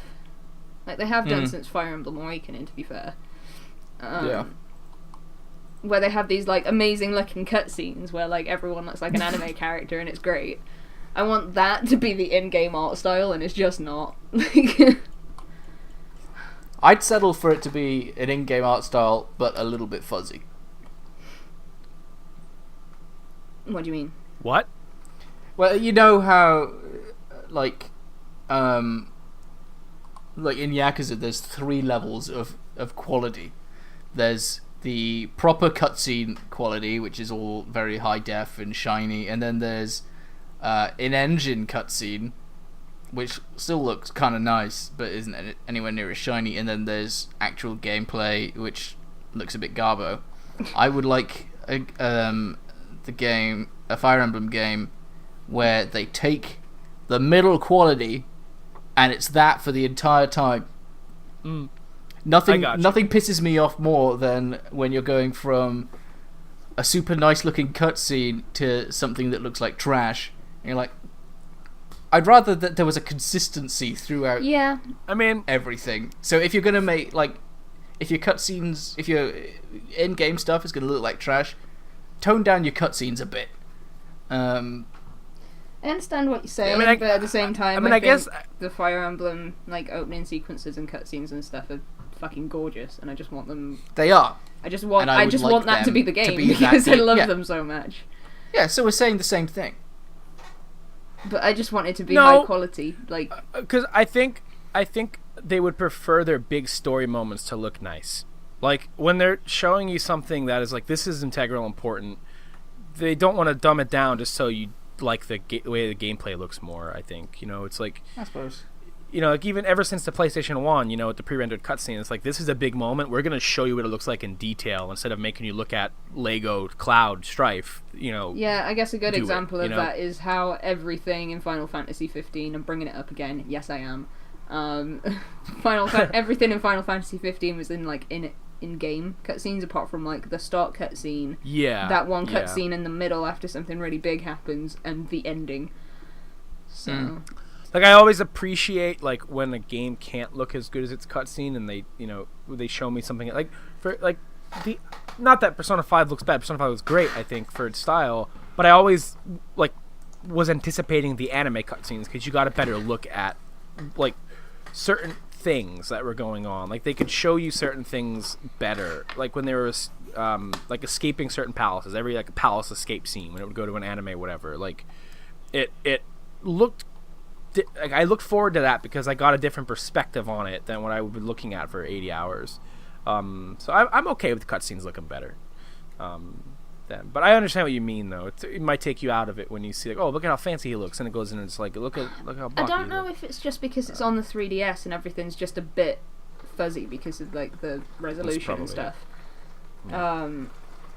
But it just annoys me a bit because I remember when they announced Echoes, I was like, oh my god, this looks awesome, and then they said it was going to be on the 3DS, and I was like, why is it not on the Switch? Surely intelligent systems have known for a while that... This is not E3 related, by the way. Surely intelligent systems should have known for a while what sort of stuff they were going to be working with, and we're still not going to get a new Fire Emblem game until next year, so... I don't know. Nintendo. Cool! Yep. Well, E3, baby. 2017. Less than a month away. Yeah. I've already booked my time off. How exciting is that? Hopefully some of the stuff we've talked about shows up. How awful would it be if literally nothing we talked about showed up? That would be a good E3. Literally the only thing that we know for sure is showing up is Scorpio and Super Mario Odyssey. Because then that means we got a whole bunch of new stuff that is... or it's just a really quiet E3. Each conference is only 10 minutes long. Have they said how long the Nintendo conference direct thing is? Or not? No. Because I want that to be 4 hours long, I've got to be honest. I mean, there is the treehouse afterwards, so... Oh, God, I'm going to be up all day watching the fucking treehouse. Well, they'll have a schedule for different games in the treehouse. It's just that last year it was all Zelda. No, that's the problem. Every time there's a treehouse, I'm like, oh, I wouldn't mind watching that, but it's not for another 45 minutes, and I've got to sit through, 45 minutes of guff that I don't care about, and set up and stuff before I get to see it. And plus there's a bunch of presenters that I'm like, I just don't care for you. No offense. Oh, that one girl. The glove girl. Yeah. Yeah. Sorry, glove girl. You weren't there, Bill. You wouldn't know about glove girl, but Glove girl. There was a girl who was like, just basically like me, but publicly on a Nintendo live stream, where she was like, "I'm gonna take all of Link's clothes off." So she did, and made him run around. She was like an shirtless. exaggerated you. Yeah, she really was, and she was wearing these like long lace gloves with this with this Zelda T-shirt, shirt. and I was like, "Why? Did you come into work thinking you weren't going to be wearing the Zelda shirt? Because you could have taken the gloves off, like, to be honest." It was weird. Like, I'm not one of those people that likes to judge people based on how they're dressed, because I can't say anything, you know. But hey. oh my god, I've got to see if I can find a picture of a glove lady. Sometimes nothing can be helped, and you know, something needs to be said. What do you Google? Glove girl Nintendo. Glove lady Zelda is what I've got, and that didn't help. I got something about the power glove. Nope. I think I'm gonna have to go through the live stream and see if I can find a picture of her. That's dedication. Is there anything else E3 related that anybody has on the brain? I'm looking forward to it. I found it. I found it. Yeah, I'm looking forward. I found her. I found a picture of her. With the gloves? With the gloves. Oh, okay. Are you ready for this, Bill? I am. She kept talking about boulders, and I couldn't help but stare at her boulders. Nice one, Kinross. Nice. No, that's a comment. That's a comment. I was gonna say, man, Kinross throwing out the. What the fuck are those gloves? What? I mean, I gotta be honest, like... Yeah. What the fuck? Oh, I dropped my pencil. And they're not even, like, because of the way that they end at the top, they sort of look like she's taken... Would they count as stockings or tights? I don't even know. But she's taken those and literally just cut the top off and then cut some holes in for her hands. I'm so sorry, lady. I'm sure you're very lovely, but my goodness, please don't wear those gloves anymore. I'm sorry, Audrey Drake. Yep. Oh my god, she's got Twitter. Please don't. No. Just tweet her like, hey, I remember those gloves from last E3 or whatever. Where'd you get them? Do you think we'll get? It's probably a bit soon after Skyward Sword, after Breath of the Wild, but I'd kind of like to see a Skyward Sword remake. Yeah. I don't think we'll see it this Maybe year, but year. one time in the future, I would love to see Skyward Sword be remade without the motion controls.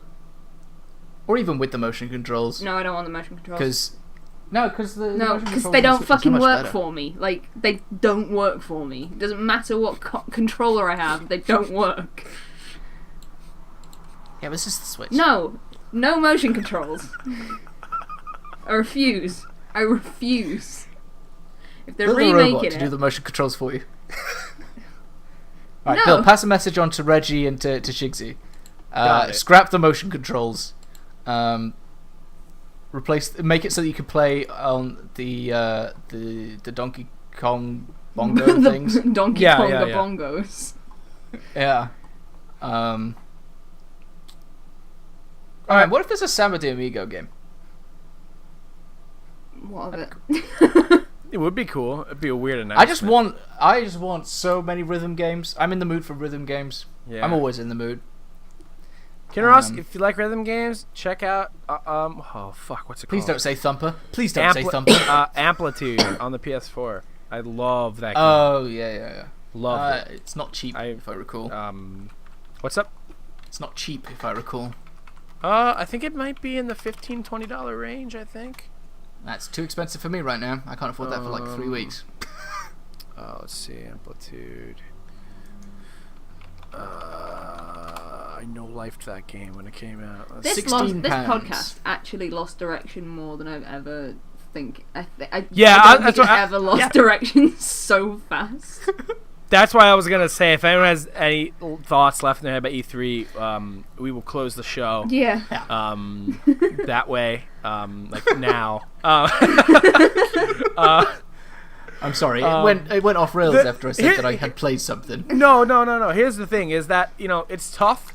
It's tough to E3 is like making an Massive. E3 predictions thing or a hopes thing is like, in terms of like what we hope from EA. Like, I don't hope for anything from EA. I just I hope that they have a good conference. I hope they really announce stuff I like. Hopes for Microsoft don't suck, but I hope your new IP is good. Like. In terms of predictions, it's hard to predict because a lot of big sequels have been coming out. So it's like, what is... Yeah, like it's too early for a Doom 2. But yeah. And with the lack of any context of like even like rumors, not even like leaks, like just straight up fucking rumors. So it's like not that much. It's been really quiet this year. Which is good for the conference. I hope it stays that way. We still have a month, a little less than a month. Before stuff gets started. But this time of the relevant year, Fallout 4 had already been leaked. Yeah. So was that leaked? I don't think that was leaked. I think it was announced. Leaked. Yeah, it was. Wasn't it? Wasn't it leaked? Wasn't it leaked like? No, they had a lot. It was announced a couple of days before it was announced. No, it was leaked. And everyone was like, "Well, we've already seen this. It doesn't." It was oh my god, this is stupid. It was because we knew going into the conference, right, that it was going to be about Fallout. I think, right? Yeah, it was announced like a week or so before. But then a year before that, a casting script was leaked. Yeah. And then that came just after the big like ARG thing that led to absolutely fucking nothing. Disappointment. The big bombshell at the conference was the release date. Yes. Being that year. That was the big. The big whoa, because I think we knew going in it was going to be all about Fallout, like from them, but the release date was like holy shit, holy fuck, 5 months from now. Yeah. Fair enough. Man, I want that to happen again, where they're just like, oh, by the way, it's coming out today. Yeah, those are always great things to. I always love even like stuff I don't care about, like was it PSX? I forget when. Like, oh, Let It Die is a free play game that we're announcing literally right now, and guess what? You could download it. It's like right now. I like stuff like that. It gets me hyped. I like that short turnaround type of thing, or even day off. So I just love game conferences. I'm excited for E3. I know all of you guys are excited to watch them. Even the bad stuff is fun because of Twitter. So I'm excited for the memes that pop out of E3. There's always good ones. So yeah, you can follow me on Twitter if you want to see my live tweeting of everything. Yes, apart we from won't be PC doing gaming, so. any kind of streaming stuff. So follow us on Twitter if you don't, because we'll be tweeting about E3 as it's happening. Mm-hmm. If you're jonesing for some permadeath to get you through E3, it'll be there. It'll be on Twitter. Mm-hmm. Yeah, I feel like we should probably say that we're in the middle of like we want to make a ton of stuff mode, and we have ideas. But if there's anything in particular that you're wanting out of us, drop us in the comments. There's a logo redesign coming. There's thumbnail redesigns coming. Yeah, some nice overhaul stuff happening. Around and after E3 probably. I'd like to hit that date for like logo stuff. But So if you enjoyed the show, let us know in the comments. Did you like the last 2 dungeons in Persona 5? Don't say that in the comments because those are spoilers. Stay on the lookout. To say yes, I like the last 2 dungeons isn't a spoiler. Well, I don't trust people. Look out for the Persona 5 spoiler cast sometime. We're gonna work that out. What are your predictions for E3? Do you also want Bloodborne 2? Is that the only game you want? Is that the only game you want to play? Bloodborne 2? Do you want E3 to just be about Bloodborne 2, the whole thing? Every conference, we come out talk about Bloodborne 2. I want it to be Mass Effect Andromeda 2. Do you want Bloodborne 2 to erase the boring parts of Mass Effect Andromeda so Bill could beat it? So you mean get rid of Mass Effect Andromeda? Maybe. Do you want Yakuza, the whole thing to be about Yakuza? Let me know in the comments down below. Ow, fuck. That pencil, no. Put the desk down. Put the desk down. I hit the corner of my desk with my palm. That's how emphatic he is about Yakuza. You've been playing that, Kinross? You've gotten your I've first tweeted a side few quest pictures. experience. I'll have to check those out. I'll have to check out your tweets. See what they're about after the show.